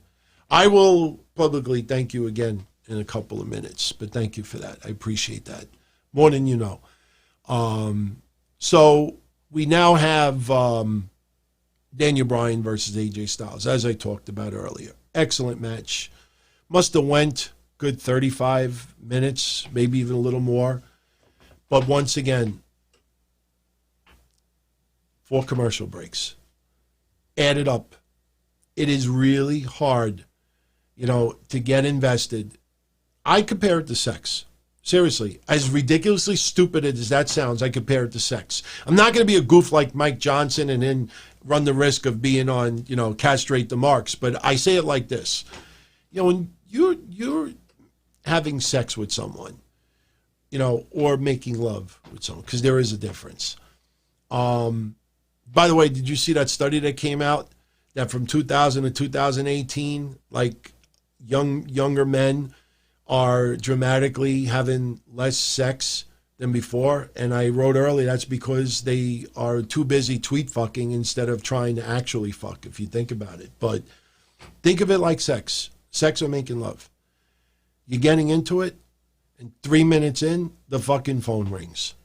All right, phone rings, you're on the phone for 3 minutes. All right, where was I? And you start, you know, getting back in the mood. 5 minutes later, the doorbell rings. UPS. Motherfucker, leave the package at the door. No, you must sign for it. 3-4 more minutes go by. All right, get back into it. You actually have a couple of extra minutes this time around. Phone rings again. You try not to answer it. The person keeps calling back. Now imagine having 4 fucking interruptions during that 40 minutes of fun you wanted to have. Do you think that it would be just as good after 4 telephone and doorbell rings? That's what this match felt like tonight. You know, if that would have been on pay-per-view from beginning to end, I think Randy Orton and Edge would have a little bit of a problem. But it was still a phenomenal match, pun intended. AJ Styles wins it. You know, towards the end, I mean, they just really, for the first half of the match, it was a lot of ground game. Then they started amping it up. All their signature moves. I loved when Daniel Bryan ran into the Styles Clash. You know, Daniel Bryan, you thought when he had the S-lock, there was a chance of AJ Styles tapping out. But AJ Styles, being the champion, totally fine with it. This is nitpicking, but I'm going to bring it up anyway. The NXT fans, this goes right back to what I said Wednesday and what I said last Sunday. You could see how Triple H handles the NXT fans on NXT events. And then you see how WWE's handles the NXT fans on WWE events. Case in point, they're trying to do the dueling chants that a lot of fans do. Daniel Bryan, AJ Styles, AJ Styles, Daniel Bryan, AJ Styles. They were doing that tonight. And I got a kick out of it because towards the very end of the match, when Daniel Bryan started doing his yes thing, there was a couple of the NXT fans that were doing the AJ Styles chant. So I'm watching them, and some of them are going, AJ Styles, Daniel Bryan. And not even 2 minutes later, when AJ Styles won, those same fans, go watch it, see what I'm talking about. Those same fans, 2 minutes earlier, that were going, AJ Styles, when he won, this is what they're doing. And I'm like, motherfucker, you know, I understand this is nitpicking, but this is what I was saying. You know, good guy cheer, bad guy boo. Be fucking consistent. If you're going to cheer for AJ Styles during the match, and AJ, there was only one fucking goof that was clapping for AJ Styles. Go back and watch it, see what I was talking about. I'm like, looking at all of them doing this, and I'm like, wait a minute, you were just chanting for AJ Styles. So anyway, AJ Styles wins. Let's see if this is an immediate program with him and Matt Riddle. Not sure if it's going to be that quick, but Matt Riddle debuts on SmackDown next week. Something tells me it may be a very quick squash. So I don't know what kind of match we're going to be fed next week. But I enjoyed AJ Styles, Daniel Bryan. Somebody's given me the official time, 38 minutes, 10 seconds. So there you go. But again, you add up 15 plus minutes and commercial breaks, almost half the match commercials. After the match, Renee Young enters the ring, interviews AJ Styles. He talks about himself being phenomenal. He is the champion, the Intercontinental Champion. And, you know, it was a wonderful match. Wonderful match. You know that these two guys could do it. They could go.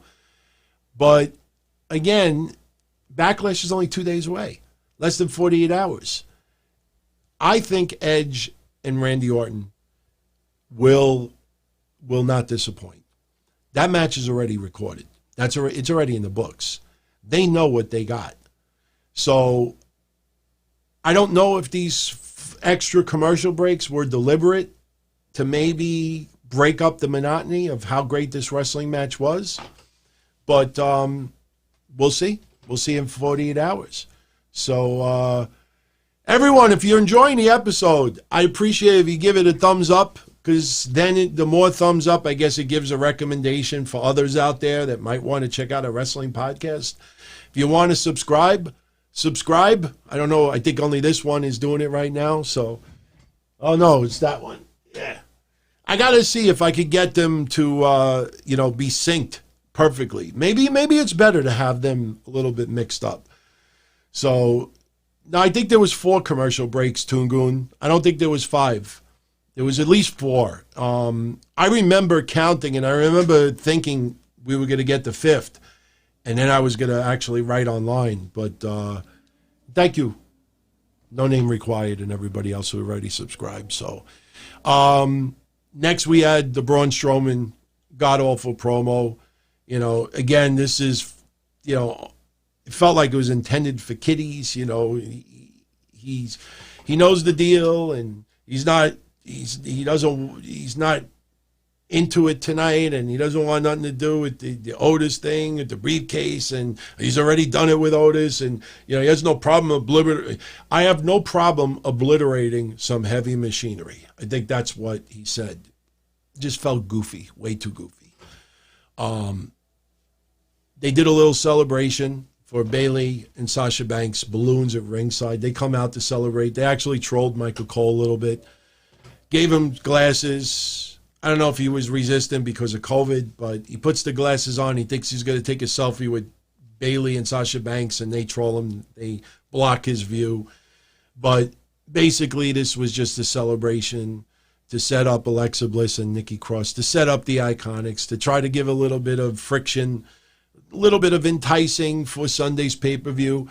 I'm not feeling it, to be honest with you. You know, you already know my thoughts on the Iconics. Miz and Morrison, you know, they were going to do their music video. Braun Strowman interrupts them. This is going to set up, you know, the main event match, which we got. And it was your typical, you know, SmackDown on Fox main event match. You know, some of it lacks controversy. Early on, you had Corbin and Otis brawling in the back, but Otis eventually comes down to ringside. You know, he does his version of the worm, and Braun Strowman, you know, Braun Strowman's funny. When he does that train thing around ringside, he fucking screams and he yells. Now, just suspension of disbelief. You make noise when you start running after someone, and I hear that noise, my instinct is to run the fucking opposite way or go. You know, when he fucking yells as he's charging you, yes, it's to spice up the move, but little goofy. You know, Ziggler, I keep saying it, I'm a fan of Ziggler. Ziggler gets under people's skin. That's his job.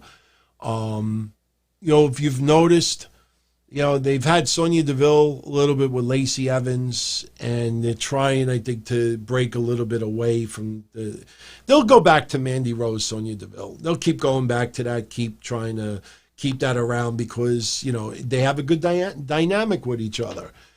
But, ho, ho, ho. Green Giant. You ask, and I shall grant, yes, the Jolly Green Giant, So that was SmackDown tonight. You know, it was not the greatest of shows. Daniel Bryan and AJ Styles pretty much was SmackDown tonight. You know, a couple other little things that were fine, but overall, you know, it was just your typical average SmackDown episode. I think we'll get into Backlash predictions in a moment. Do you know what anniversary is today? 15-year anniversary. Blows me away to think that it's 15 years already. 15-year anniversary for ECW One Night Stand. I did not realize when I was going to do the bus trips and everything for Hardcore Homecoming, 15 years ago already. That's mind-boggling. I mean, yeah, it 15 years is right. I mean, but it's just amazing. I remember doing my podcast, talking about One Night Stand and talking about, you know, what I was supposed to do with Hardcore Homecoming. But ECW One Night Stand 2005, 15 years already. Unbelievable. I never in a million years ever thought WWE would pull it off as good as they did. It was disappointing to see some names not on the show. Crowd was immense. I mean, and that crowd stuck around for 2006. They stuck around for a little bit of the WWE version of ECW. Then they realized they were being sold a little bit of a fraudulent item, but that was amazing, man. I have to go find the podcast I did that night of One Night Stand. I think I was still doing it with Joey 924 and Black Moses. Kevin Castle did not join up with me on a regular basis until 2007 or 2008, somewhere around then. I mean, I go back to 97 doing this stuff, but everybody thinks like DTKC I did it for about 11, 12 years before I even, you know, we came aboard. In fact, I think he might have been at One Night Stand, believe it or not. But it was 15 years. Oh, that's right. That's right, Metallica. No. The One Night Stand with the Big Show, with the Don Tony Stein when they first came out. Wasn't that 2006? That might have been 2006. Because I don't believe Don Tony was created. When I created the name, I don't think that was until 2006. I'm almost certain That when I had that incident with that guy with the cannolis and, started using the Don Tony name, I'm pretty sure that was '06. So, but just to reminisce a little bit, the main event from that night, the Dudleys over Tommy Dreamer and Sandman. You might remember Beulah, remember JBL, the incident with Blue Meanie. Always remember that, man. Beat the fuck out of Blue Meanie. Bloodied him in the ring. They ended up squashing things, and if I remember correctly, didn't the Blue Meanie beat JBL on WWE television not too long after that? I'm pretty sure, if I remember. But, you go back and you remember that Chris Benoit actually took on Eddie Guerrero at One Night Stand. So, no, Austin. Kevin Castle was part of the Minority Report, but not on a regular basis before. I'm talking about DTKC show. DTKC show did not start until 2008. Before then, there was a Minority Report, and the original Minority Report was yours truly, Joey 924, and Black Moses. We started adding some people after that, and some people would make appearances. So, and then before that was the Blackheart Sports Entertainment Hotline. Yours truly, Matt Zombie, Brian Damage, and Timmy Arson, God rest his soul, who you all knew as the ECW Zombie. So, anyway, 15 years already. Unbelievable. Amazing. It's been 15 years. So, AEW, we talked about it on Wednesday. I thought that Jake Hager versus Cody for the TNT title would take place next Wednesday because it seems like the TNT title's being defended every week. I hope that changes up a little bit. But the TNT title apparently is not only going to be defended on TNT because they announced that at Fyter Fest, which is also on TNT, Jake Hager will be taking on Cody. So if you really think about it, that's only 2 or 3 weeks from now. But, I don't like when that's done that way, especially if the title ends up being defended. Hopefully they don't defend it on TNT for like 2 or 3 weeks because to book or to announce a match between Cody and Jake Hager 3 weeks before Fyter Fest, it kind of ruins the suspension of disbelief that Cody could possibly lose on TNT before then. At least next week on NXT, you have the women's tag team champions showing up on NXT next week to take on Shotzi Blackheart and Tegan Knox, I think it might have been. But they didn't announce who the women's tag champs were going to be because there's a 3-way Sunday. So they left it up in the air. But the idea of putting Cody and Jake Hager this early, hopefully Cody takes a week or 2 off with the TNT title, which I think is the right way to go.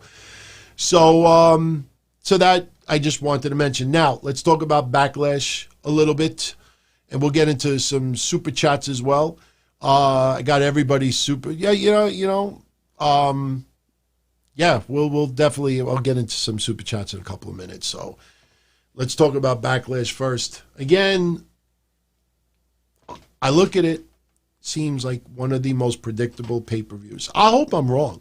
I hope I get so many predictions wrong because when predictions are wrong, the matches seem to be more enjoyable because then I'm not, I'm wrong in what I see happening. But from just looking at this, Bayley and Sasha Banks defending the women's tag titles against Alexa Bliss and Nikki Cross and the Iconics.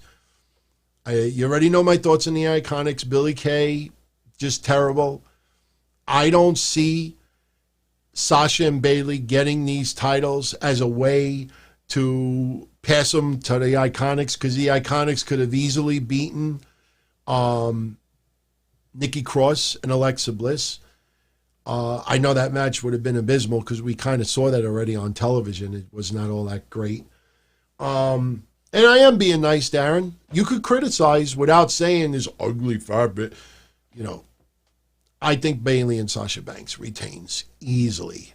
We'll probably have some fuckery. Maybe they want to be nice to the Iconics. They can make it look like the Iconics were just about to get the pin on Nikki Cross or Alexa Bliss, or the opposite. Alexa Bliss and Nikki Cross were just about to get the pin. Actually, it kind of sounds more feasible. Maybe Nikki Cross is just about ready to pin Billie Kay, and either Bayley or Sasha Banks throws that person out of the ring and sneaks a pin. So I see Bayley and Sasha Banks retaining. Apollo Crews versus Andrade. In my opinion, ain't no way they're taking that belt off of Apollo Crews this soon. Apollo Crews feels like he's on a little bit of momentum right now. Paul Heyman has helped him, and he has given Paul Heyman that credit. I just think we might have an appearance from Angel Garza. Maybe Angel Garza gets involved in the match, or maybe Andrade loses and Angel Garza laughs at him after. But I think Angel Garza and Andrade are destined to have a feud with each other. I don't think it's going to be for a title. So I say Apollo Crews retains. Jeff Hardy versus Sheamus. I tell you, Jeff Hardy won that match against Sheamus a couple of weeks ago, which I thought was really odd to have Sheamus lose clean like that so quickly. You look at the storyline, you look at Jeff Hardy, possibly, the public service announcement and overcoming his addictions. And if you look at that storyline, wouldn't it mean that much more if Jeff Hardy overcomes Sheamus also? Unfortunately, though, just something tells me that Jeff Hardy beating Sheamus 2 times in a row, I find it a little bit hard to believe. I expect some fuckery to be involved, and I think Sheamus will get the win. I can't, as much as I would love Jeff Hardy to get the win, for some reason, I just cannot. And it's not even the 50-50 booking stuff. I just don't see him getting the win 2 times in a row. Sheamus will win, but there'll be some extraordinary circumstance, so it will not just be a clean pin, in my opinion. Asuka versus Naya Jax for the Raw Women's Championship. Asuka, obviously, they're giving her the momentum that Becky had. Problem is, Becky is one of a kind. So Asuka is extremely popular, and she is arguably the MVP of the COVID era, bar none. Nia Jax, I just don't see getting the women's title this soon. Regardless of controversy, regardless of the internet, a lot of people are concerned that we may see Charlotte versus Asuka as being the next feud. I'm not even thinking of Charlotte right now. I think Asuka retains. I do. Edge versus Randy Orton. This goes back to the Jeff Hardy Sheamus idea. I just don't see Edge winning 2 matches in a row against Randy Orton. You kind of wish this match Sunday would have happened first, and then the WrestleMania match happened in second, because Edge got the ultimate revenge on Randy Orton for what Randy Orton did right after the Royal Rumble. So after that, it's like everything, it's not a step down, but feud-wise, everything feels a step below. So I agree with Relaxing Ghost and others. Orton doesn't need to win. Absolutely, I agree with you. I just don't see WWE having Edge beat Randy Orton 2 times in a row.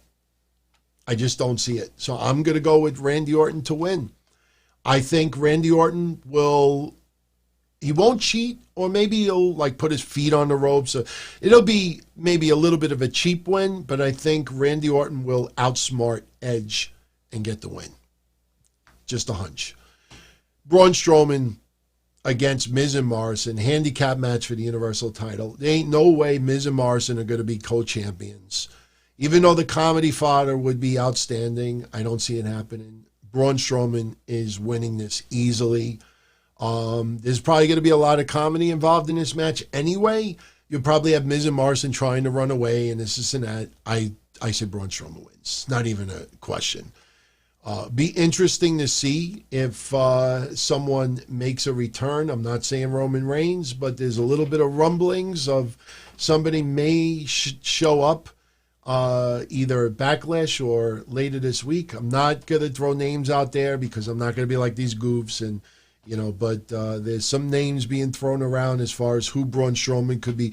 Let's put it this way. Miz and Morrison was basically just to buy time for Braun Strowman as champion. Maybe Bray Wyatt does return. Maybe The Fiend does show up. There's other names that are being thrown around also, But by the way, everybody, where's Chelsea Green? What happened to Chelsea Green coming to SmackDown? What happened to Velveteen Dream coming to Raw? What about all these goofs talking about Adam Cole and his contract running out this summer? Are you sick of it yet? Now you understand why I didn't talk about Velveteen Dream to Raw or Chelsea Green to SmackDown or Adam Cole's contract coming up this summer. You see all these people that supposedly have sources, but yet they're all tweet fucking about these things and none of them are happening. So are they doing it because they have no sources, or are they doing it simply because they need you to converse with them? Yup. I love the Adam Cole stuff.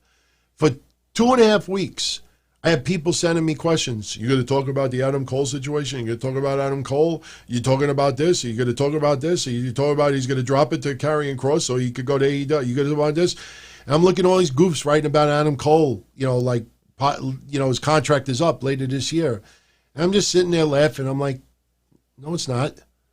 His contract is not up later on this year. But you leave the goofs out there. You leave them out in the rain. That's what you do. If you want to have fun with goofs out there, you let them stay out in the rain. And you just watch them get all soaked. And you just see them write. And then they quietly delete their tweets, thinking that we didn't see them originally. Yeah, we watch that. Final match, Drew McIntyre versus Bobby Lashley for the WWE Championship. I'm concerned, man. Talked about it for about a month, that I said it's going to be a real shame if Drew McIntyre never gets to defend that belt in front of a live crowd. The problem is the ratings are just going lower and lower, and no one person is responsible. Not Paul Heyman, not Drew McIntyre, not Seth Rollins, nobody. It's the overall package. Now with with Canada lifting or easing their restrictions, the chances of Brock Lesnar coming back are getting bigger and bigger. That's why I threw that stuff out there early in the week. So these people don't try to claim their sources are telling them this. They're just guessing. Do I want to see Brock Lesnar versus Lashley? Might be a fantasy match to some. I don't know if I want to see that. Would I mind seeing a rematch, Brock Lesnar versus Drew McIntyre? Yeah, I wouldn't mind seeing that. So I will say Drew McIntyre retains, and maybe Brock Lesnar shows up next couple of weeks and maybe demands a rematch against Drew McIntyre for that title. So those are my predictions. Again, it feels very, very predictable. Now, as far as New Day versus Cesaro and Shinsuke, if that match takes place, I go with New Day. There ain't no way they're losing those tag titles this soon. No way, shape, or form. So, let's see, because we're going to wrap this up very soon, because 48 hours, I'm right back here again with Kev Castle. We are going to be giving you the Backlash pay-per-view recap review. We will be here 5 minutes after Backlash ends. There's a lot of talk that Backlash will end before 11 p.m. I hope so. I don't mind WWE pay-per-views ending a little bit sooner. Most of us get it through the network. We don't pay $50 to watch it anymore. So I don't mind it ending a little bit earlier. I have one clip that I wanted to share with all of you. You'll get a little laugh out of it. And it had to do with the balloon. I didn't forget about the balloon. But before I do that, I definitely want to answer a couple of super chats over here. Didn't mean to wait later on, but we could get into them all together. Dream 101. Can I direct message you on buying clothes? I can't go shopping with you, man. You know what? If you actually DM me, I'll tell you something funny privately about Velveteen Dream. because I got a very interesting email about a week ago. Few people online know about the email, but it was basically to show appreciation that I pretty much was one of the only podcasters or websites that actually defended him from the get-go. Still trying to figure out if the person who sent me the email is the person who claims to be in the email. So far, it seems to be legit, but I don't know if it is. I don't want to say yet, but if it is, and that person's watching, I appreciate the kind words. I really do. What school do you go to? Do a Black Scorpion voice on Brad Shepard. What is the Black Scorpion? Oh, Brad Shepard. That guy's a fucking goof. I seriously, man, I don't want to, I'm not going to make fun of the guy, so to speak, but talk about a horrendous fucking wannabe reporter. That guy, he just rips Wednesday Night Wrestling, rips the ratings, writes all this negative shit. And I'm saying to myself, and this is true. I would love to put the challenge up, but nobody would take the challenge. You look at some of these Twitter accounts, especially Brad Shepard, definitely one of them. You take away all of the negative tweets, if you take away all of the insults, if you take away the insults and the negative tweets that are masqueraded by jokes, attempts at humor, you're left with almost nothing. That guy just comes off as a miserable, everybody please look at me, I need to feel wanted. And Brad, I'm serious. I don't know if you vape after tweet fucking. I don't know if you smoke cigarettes. I don't know if you eat after that. But the last couple of days, man, your dick must be so sore, if you have one, from all the tweet fucking that's going on. I see this garbage because people send it to me. What a negative person, man. Seriously. Again, I know saying positive stuff is not as, because misery loves company, but man, that guy is just so fucking negative. Seriously. I can't think of any other job where you would do that. Imagine if you wrote about baseball. What do you write? The umpires suck. The attendants suck. The stadiums suck. The team sucks. The pitchers suck. This sucks. You look at every other profession out there. Just a load of negativity. There's a difference when people criticize because they want to see the product better. There are people out there like JD from New York and others that will not accept status quo, want to see the product better. And that's a good thing. Then you got goofs like Brad Shepard that just write stuff just to try to get attention. Thank God. Please block me, Brad, so I don't have to see your garbage. Seriously. I'm dead serious. Block me. This way when people send me your stuff, all I see is a blank white page. I'd be like, I can't see it. So, I talked about the Howard Stern thing earlier. Honestly, the guy doesn't follow wrestling. He's still playing Dustin Rhodes doing, that should tell you right then and there, ignore him. Ignore him. If Howard Stern is worthless right now, if Howard Stern doesn't pay attention to wrestling, if Howard Stern is terrible now, if Howard Stern is out of touch, you ignore him. You don't write that he's out of touch and not to pay attention to him, and then you tweet 10 times about him. Ignore him. Ignore him. The stuff he said about it's just ignorance. It's ignorance. I put no credence into that whatsoever. It's not worth it, man. It's not worth it, Piss break. Backlash was not that great. I changed it to, okay, yes, Pissbreak. That was actually a spoof on Carmella that I did a couple of years ago. I still have it somewhere. I don't know if you all, I can't do it over here because they might take it down because, Carmella's music's playing in the background. But I would go Pissbreak. Backlash was not that great. I changed to TNA. Pissbreak. Backlash was not that great. I changed to TNA. Shows you how old it is. I'm mentioning TNA. So, Shout out to Tony Gloss. Thank you again, my friend. And thank you, Willis Wheeler, for the kind words. I really do appreciate it. And, who wrote this? Why is this not coming up? This is pretty fucking cool. I can't, you know what? Let's try it this way. Let me see if I can get it this way over here. That's Tony Gloss. Let me see if I can get this over here. It's not coming up. Oh, here it goes. Douglas McKay. Long-time listener, still hung up as not seeing Stacey since March 20. Now rules in Scotland. Might change to allow her to visit soon. Seeing Stacey since... Oh! His girl.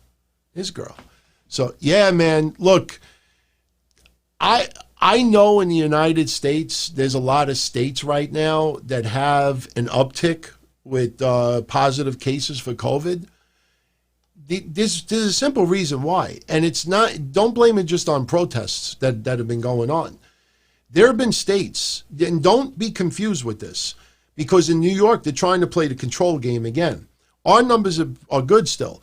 But it's not that these states opened up early. It's that a lot of people decided not to take any more precautions. We're starting to have restaurants where you could sit outside and eat. I was going to actually go someplace tomorrow night after we do our Patreon show. I was going to go to Long Island and have dinner. If I go, I'm still wearing a mask. You know, obviously I'm not going to wear a mask when I'm eating my food. But the thing is even if we're in stage fucking 4, when I go away in 2 weeks, I'm bringing like 20 masks with me. So I'm going to take precautions. And unfortunately for a lot of states out there, they just became lazy and stopped social distancing. They stopped wearing the masks. And that's why you're seeing the uptick in some states. Sure, the protests obviously have something to do with that. But, you know, if people still took precautions, used sanitizer, washed their hands a little bit more often than usual, kept social distancing as much as possible, and wear a mask, even if you're in stage 3 or whatever it is. Even if you go back to a wrestling event, you're going to see people in the United States. Even if everything's back to normal, you will see some people still wearing masks. I know it's a little uncomfortable. I know it's not the chic thing to do, but I have no problem with that, man. People need to take precautions no matter where they live. That's the reason why New York's numbers are still low. I can't tell you how many people I come across in my neighborhood that still have masks on, and they're like, look, man, you know, I'm not taking any chances. Not taking no chances. Jody, the masks, you could say it doesn't protect you. They protect you. If I have a mask on, and you have a mask on, and we're 6 feet away from each other, even if one of us sneezes, the chances of it going through my mask and going through your mask and going 6 feet is slim, extremely slim, very, very slim. You take those precautions, you're not going to get the virus. I've been around customers all week. My office never closed. I've been around customers for the last 4 months plus, and I've been tested 3 times already, and I don't have it. I have taken every precaution I possibly can. I don't know if some of my customers have had it. My secretary has had it. You know, she's not in my office right now, but Jody has the antibodies. That's good. But, you know, until we get the vaccination, you know, be careful. So anyway, before we go, everyone, I wanted to bring this up. You know, I thought it was just a funny thing because it's amazing out there how many people are still convinced that Drake Maverick being released was storyline. That WWE released a whole bunch of people and they decided to release Drake Maverick, and that was storyline mixed in with everyone else. There are people out there that still want to convince you that Drake Maverick was never released. It was never a storyline. And there's a reason why I'm blowing this up. I don't have calls set up yet, Anthony, but this goes out to all the ball sacks out there that insist on doing conspiracy theories still. You know, this is the balloon of Drake Maverick being released strictly in storyline. Drake Maverick was interviewed on BT Sport, and Triple H was talking about Drake Maverick in a conference call. And I just want to share with you both. They're only about 2 minutes tops. But for anyone out there that wasn't sure if Drake Maverick originally being released was storyline, I give you first let me see if this is, I give you Triple H first. This is his comments on Drake Maverick and what really went down. And as you hear Triple H, and as you hear or see Drake Maverick, what Drake Maverick has to say, slowly you'll see the air going out of the balloon of all the ball sacks out there that will convince you that WWE did something heinous and they were never releasing Drake Maverick, and that was all storyline from day one. The Drake situation came about, we already had the tournament booked out, and I believe at that point in time it was a little bit of a jumble with me without going back and looking, but I believe we had it promoted already at that time, and then the releases happened, which are horrible. No one wants to see anybody lose their job, especially in the world right now, but a lot of companies around the world are having to make tough business decisions in this moment in time to ensure that they are still there as this continues on, and difficult decisions were made. He was given the option of continuing the tournament, wanted to, and wanted to prove that he could still be here. If you met him or know him at all, he's just one of the most passionate guys, and loves WWE, just wants to be here. It's his dream, the whole thing. Couldn't be a better, guy. And look, as we said in the moment of time, when the release happened, it wasn't like he was involved in anything. So, it just happened the way it did. But through the process of this tournament, man, he captured people's hearts. He captured their imagination, and he earned that spot. And, it was already out there in the biggest way possible. So you either ignore it or you turn it into something, and we turned it into something based off of him and his performances. And I'm personally thrilled for him that he can continue to do what he loves doing and what he dreamed about doing, and that he has that opportunity going forward. Because, like I said, he's a great guy, and I'm thrilled that we were able to get where we did. Now, someone just asked, well, then why fire him? Because they weren't doing anything with him at the time. So that's what Triple H said. Now I give you Drake Maverick's appearance, BT Sport, and I'm going to put the link for the entire interview. They did about a 30-minute interview with Drake Maverick. It's great. He was interviewed by BT Sport about the situation as well. And this is what Drake Maverick had to say about it. And I did a promo to let everybody know I was entering the Cruiserweight tournament. And it was sort of my own accountability crib with the light I've got now and in a chair, and just say to people, hey, when I wrestled Mike Bennett, I got the bug again and I wanted to step back in the ring. And, it's taken months and months and months, and I'm finally getting this opportunity. So I just sat in the chair and just said what I was feeling, and it all came out. And I'm a real, and you can ask my wife this and my family, I'm not really good at emoting in outside of the ring. I can really express myself inside the ring, but outside of the ring, I've found it very hard to. There's a certain responsibility that you put pressure on yourself as a man to be a man.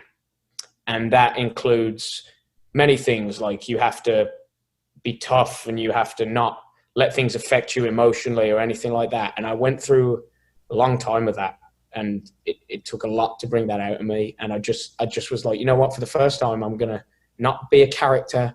I'm not going to be anything the audience expects. I'm going to be me. And this is what I'm feeling. This is where we are right now. And it just came. And it really was what was happening. Like, if I don't win the tournament, I'm gone, and that's it. So it was just, I just let me and I let everybody into what's in here about how much I care about this job, how much I care about this industry, and how much this means to me. Because if I'm going out, I want to make sure everybody's going to watch. So, one, I can be reinvented and just not be remembered as the guy that peed his pants, the guy that couldn't consummate his marriage, anything like that. Pretty much the same situation Drew was in. He didn't want everybody to remember him as the three-man band guy. And I didn't want anybody to remember me as that, because I know deep down I'm more than that. So I just wanted to make sure that, please, I've got 3 more matches. Come on this journey and watch with me. Whether it ends in a bad way for me or it ends in a good way, let's just see what happens, and just please come on board with me. That's why when I see people out there ripping the tournament, ripping the whole thing with Drake Maverick, you know, that was a storyline that was legit. That was based originally on reality. And anybody that shits on that, really, again, those are people that are just miserable people. But you see, I still have a little bit of air of this balloon. And here's where we take the rest of the air out of the balloon of those conspirators out there. Because Drake Maverick, he blurred it, so we didn't see his personal information. But Drake Maverick actually framed his release papers from WWE. See that? Those are actually his release papers from WWE, posted on the bump. And just like that, all the air is out of the balloon of those conspirators. He was released, and he did that passionate video. Everybody got behind him, and WWE was putting him in the tournament. Of course, he didn't win the tournament, but WWE decided to have, as I've been saying for a while now, they had seller's remorse. You know, a lot of times you get buyer's remorse.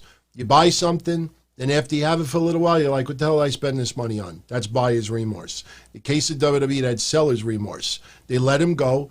They did not realize, you know, how beloved, you know, fans would get behind him, and they decided to bring him back, you know, renegotiated his deal, and they kept him around. That's a wonderful fucking story. Anybody out there that rips the fact that Drake Maverick got rehired in the middle of a COVID era, you know, if that doesn't put a smile on your face, you truly are a miserable person. Just my opinion. So, you know, look, you have every right to still not believe it, but, you know, I could tell you, in my opinion, they really released the guy. It's just nothing that's going to convince me otherwise, but I just figured I'd share that. I was going to play it for you last week, you know, the Triple H part. Drake Maverick interview, I think, was just done yesterday or today, so I thought, okay, you know, we'll put them both together and put it on here for everybody. But with that said, everyone, I think we're going to exit for now. Darren, I don't know how new of a listener you are, but I've been very supportive of Drake Maverick for a very long time. And I don't need to get into all of the examples that I've done in the past, or even that video that surfaced and the other stuff. So, again, I bring this up all the time, my friend. You know, I laugh when people say, oh, Drew Gulak gets released, now everybody cares about him. No, motherfuckers.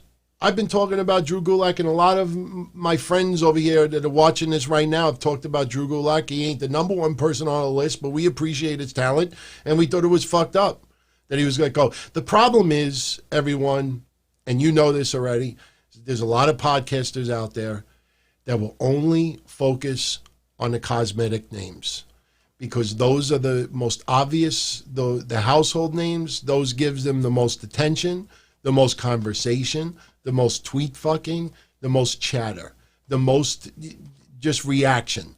You start throwing names, boring names, you know, I've been telling everybody about Jake Atlas's backdrop, a little backstory about him, you know, and a few other things, and that's boring to people out there, you know. So unfortunately, there are a lot of people out there who will only focus on the cosmetic names. So when we don't focus on just the cosmetic names, it comes off as a little bit odd. So when you say to me, oh, you suddenly care about Drake Maverick, no, I've been talking about him on this show for forever. Karrion Kross, now everybody's fucking whipped over this guy. No, I've been talking about him for a while. Timothy Thatcher, when he got signed to the Performance Center, and I did the whole bio, did that bio on him and Karrion Kross. It was the least viewed clip on my YouTube channel to date. Now all of a sudden, because he breaks his teeth, everybody making a big deal. I have no problem celebrating look at even the deaths. What I talked about this week, Ellen Pala, Matematico, and some others. You do a podcast or you do a website, you show respect and you cover everybody who died. But the only person, as far as people are concerned, the only person that died the last 2 weeks is Mr. Wrestling #2. So I acknowledge the smaller names. I invest in the smaller names. It's funny how people out there will only talk about WWE and AEW, and they get pissed off because they say that both shows are garbage and lackluster, but will not invest their time in New Japan, will not invest their time for Impact Wrestling, will not invest their time in MLW, will not invest their time in Shimmer, will not invest their time in these other feds. Why? Because if they write, just watch Shimmer and enjoy blah, blah, blah, blah versus blah, blah, blah, you might have 2 people that might actually respond back. It's all about, look at me, everybody talk to me. So, and thank you, Lee, for seeing that. Because I know when I say it, it's a little bit toxic because some people out there immediately think, you're talking about him, you're talking about her, you're talking about him, you're talking about him. I talk about it in general. I fucking speak my mind. That's what I say. And that's why, all these years, I've gotten enemies, because a lot of people don't like to hear the bitter truth. But unfortunately, it's like a drug, man. When I told that story with my ex-girlfriend, that she was so addicted that night to have cocaine that on a dirty hotel floor in Hempstead, Queens, when I got fed up and threw all of it on the floor, and this fucking dirty-ass rug, the Lord knows who in the neighborhood was walking around that fucking room barefoot before we used it, and she's on the fucking floor like a Dachshund or a Greyhound going... like trying to sniff up, and she's sniffing the cocaine from the rug, but she's probably also sniffing pubic hairs and dust mites and fucking bugs and this and that, all because she needed that high. She could care less how disgusting it looked. As long as she got that high, that's all that mattered. That was the last time I ever tried doing the C cocaine. By the way, a few people are asking. I like Yankee candles. I actually keep them around. Sometimes I think that's why my nose gets a little, because, the scents are a little strong. They're like beads. I don't know if you could see them, but they're like scented beads.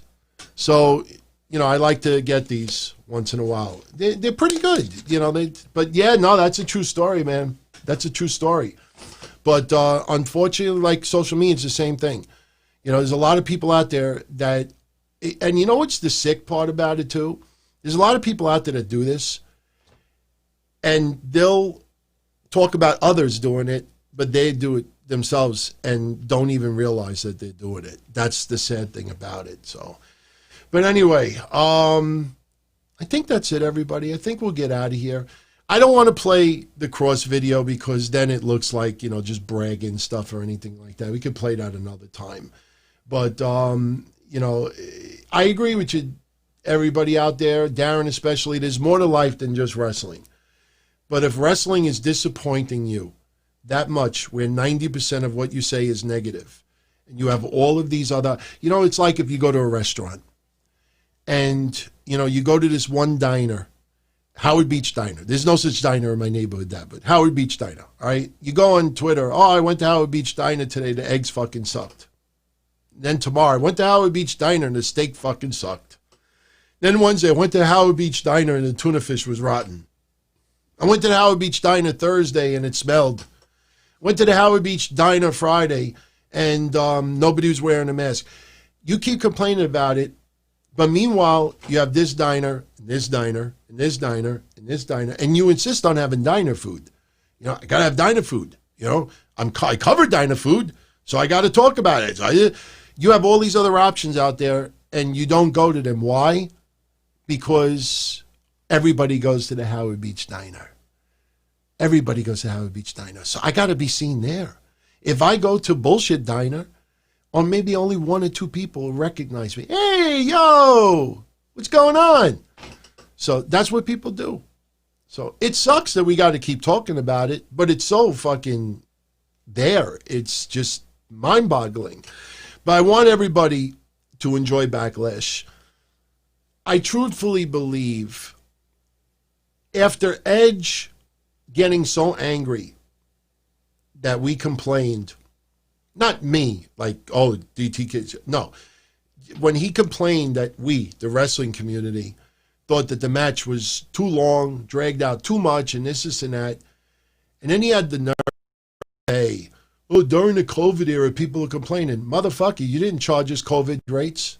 WWE, where's the COVID discount, motherfuckers? They gave no COVID discount. You would have given us the COVID discount, and then we complain? That's different. I used to talk about this too. My friend Pete Vaccaro. I used to go to grammar school. I felt so bad because we realized it later on. Went to St. Francis Prep. He would show up with holes in his clothes. He never had lunch with him. He would look at everybody's food. You'd be sitting there trying to eat your sandwich and like, please don't look at me, please don't look at me. And he'd be like this, just looking at you eating your sandwich. And you could take like 90 bites, you could spit on it, and then you could say, you want the rest? Yeah, I'll have it. Then you realize that his parents spent all of their money to put him through a good school and couldn't afford to give him new clothes and this. And it was a terrible thing. But the thing is that, you know, when he used to get stuff for free and still complained about it, like, motherfucker, you got that for free. Shut up. You know, enjoy it. You got it for almost nothing. So if they would have given us a big COVID discount and then we complain, then Edge has a right.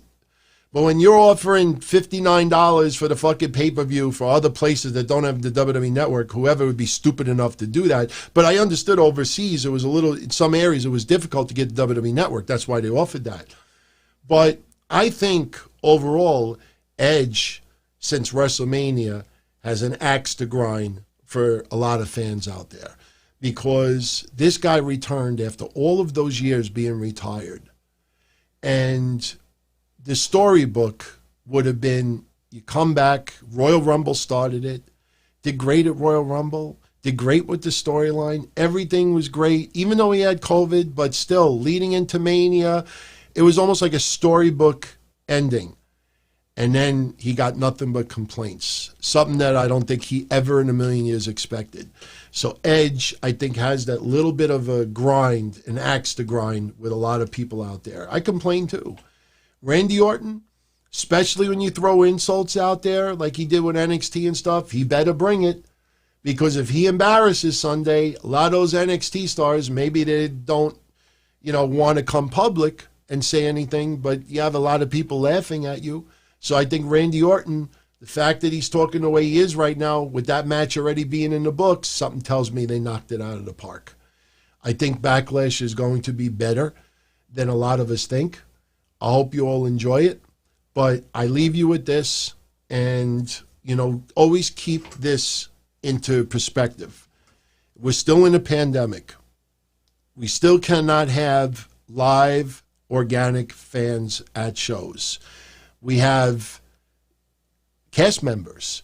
We have actors and actresses playing fans for WWE events and AEW to a certain extent as well. There are a lot of wrestlers who cannot compete right now. So you try to make the best with what you can do. You try to make the best with the fact that you don't have the live crowds. You try to make the best with the fact that some storylines are fucked up because some people can't perform. You try to make the best. They had to do the Cruiserweight tournament. I liked the Cruiserweight tournament. Other people didn't like it. Totally respect that. But don't tell me that I'm stupid because I liked the tournament. I had no problem with it because I rooted for fucking Drake Maverick. And look, you got Santos Escobar now.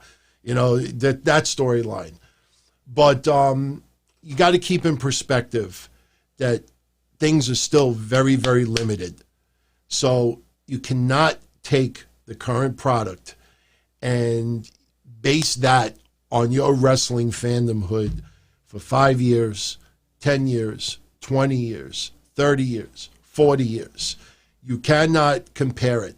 Now, Paul Heyman, especially since COVID, doesn't feel like anything has stepped up at all. If anything, it feels like things have turned, pages have been, gone in reverse in a lot of ways.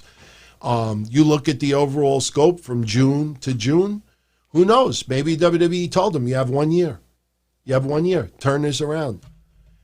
Can't just blame it on COVID, because we've seen, racing come back, unbelievable ratings. UFC does that one fucking event, unbelievable buy rate, So there's no excuse. Here is where I said, you remember the analogy, that everybody's focused on you. That's when you shave, you put on your best clothes, you groom your hair. This is where you make yourself look like $1 million.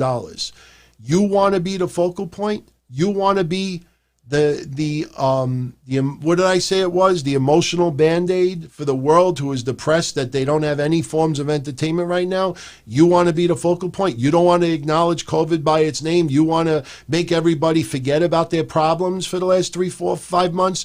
Then you better fucking put up your A game and really fucking just go that extra mile. This way, when we go back to the COVID era, we reminisce a year from now, 5 years from now, 10 years from now. Oh, man, you remember those 4 or 5 months we had that virus and we couldn't have any fans there? You go back, yeah, man, fucking WWE, man, did they turn it up? Man, did they... The only thing that, to me, that has really been extremely positive is the cinematic matches that's actually, it shouldn't be obviously every month, but that was so widely accepted that will probably be an annual tradition. And it's not going to just be WWE. You're going to see other feds do it. And they weren't the originals. You had the Broken Universe. You had Lucha Underground. You could go back even years further back. We've had other matches like that, but we've had 3 cinematic matches with Bray Wyatt, Undertaker, AJ, Money in the Bank, and that just showed you that, hey, we can do this. Then you had Stadium Stampede, and you can be a little bit more creative. And if it's that good, they realize now you could tape it a week, 2 weeks in advance. And as long as everybody keeps hush-hush about it, fans don't mind if they see a cinematic 20-minute 5-star form of entertainment. They could care less if it was recorded a week or 2 in advance. If they fucking loved it, they don't care. Oh, but it wasn't live.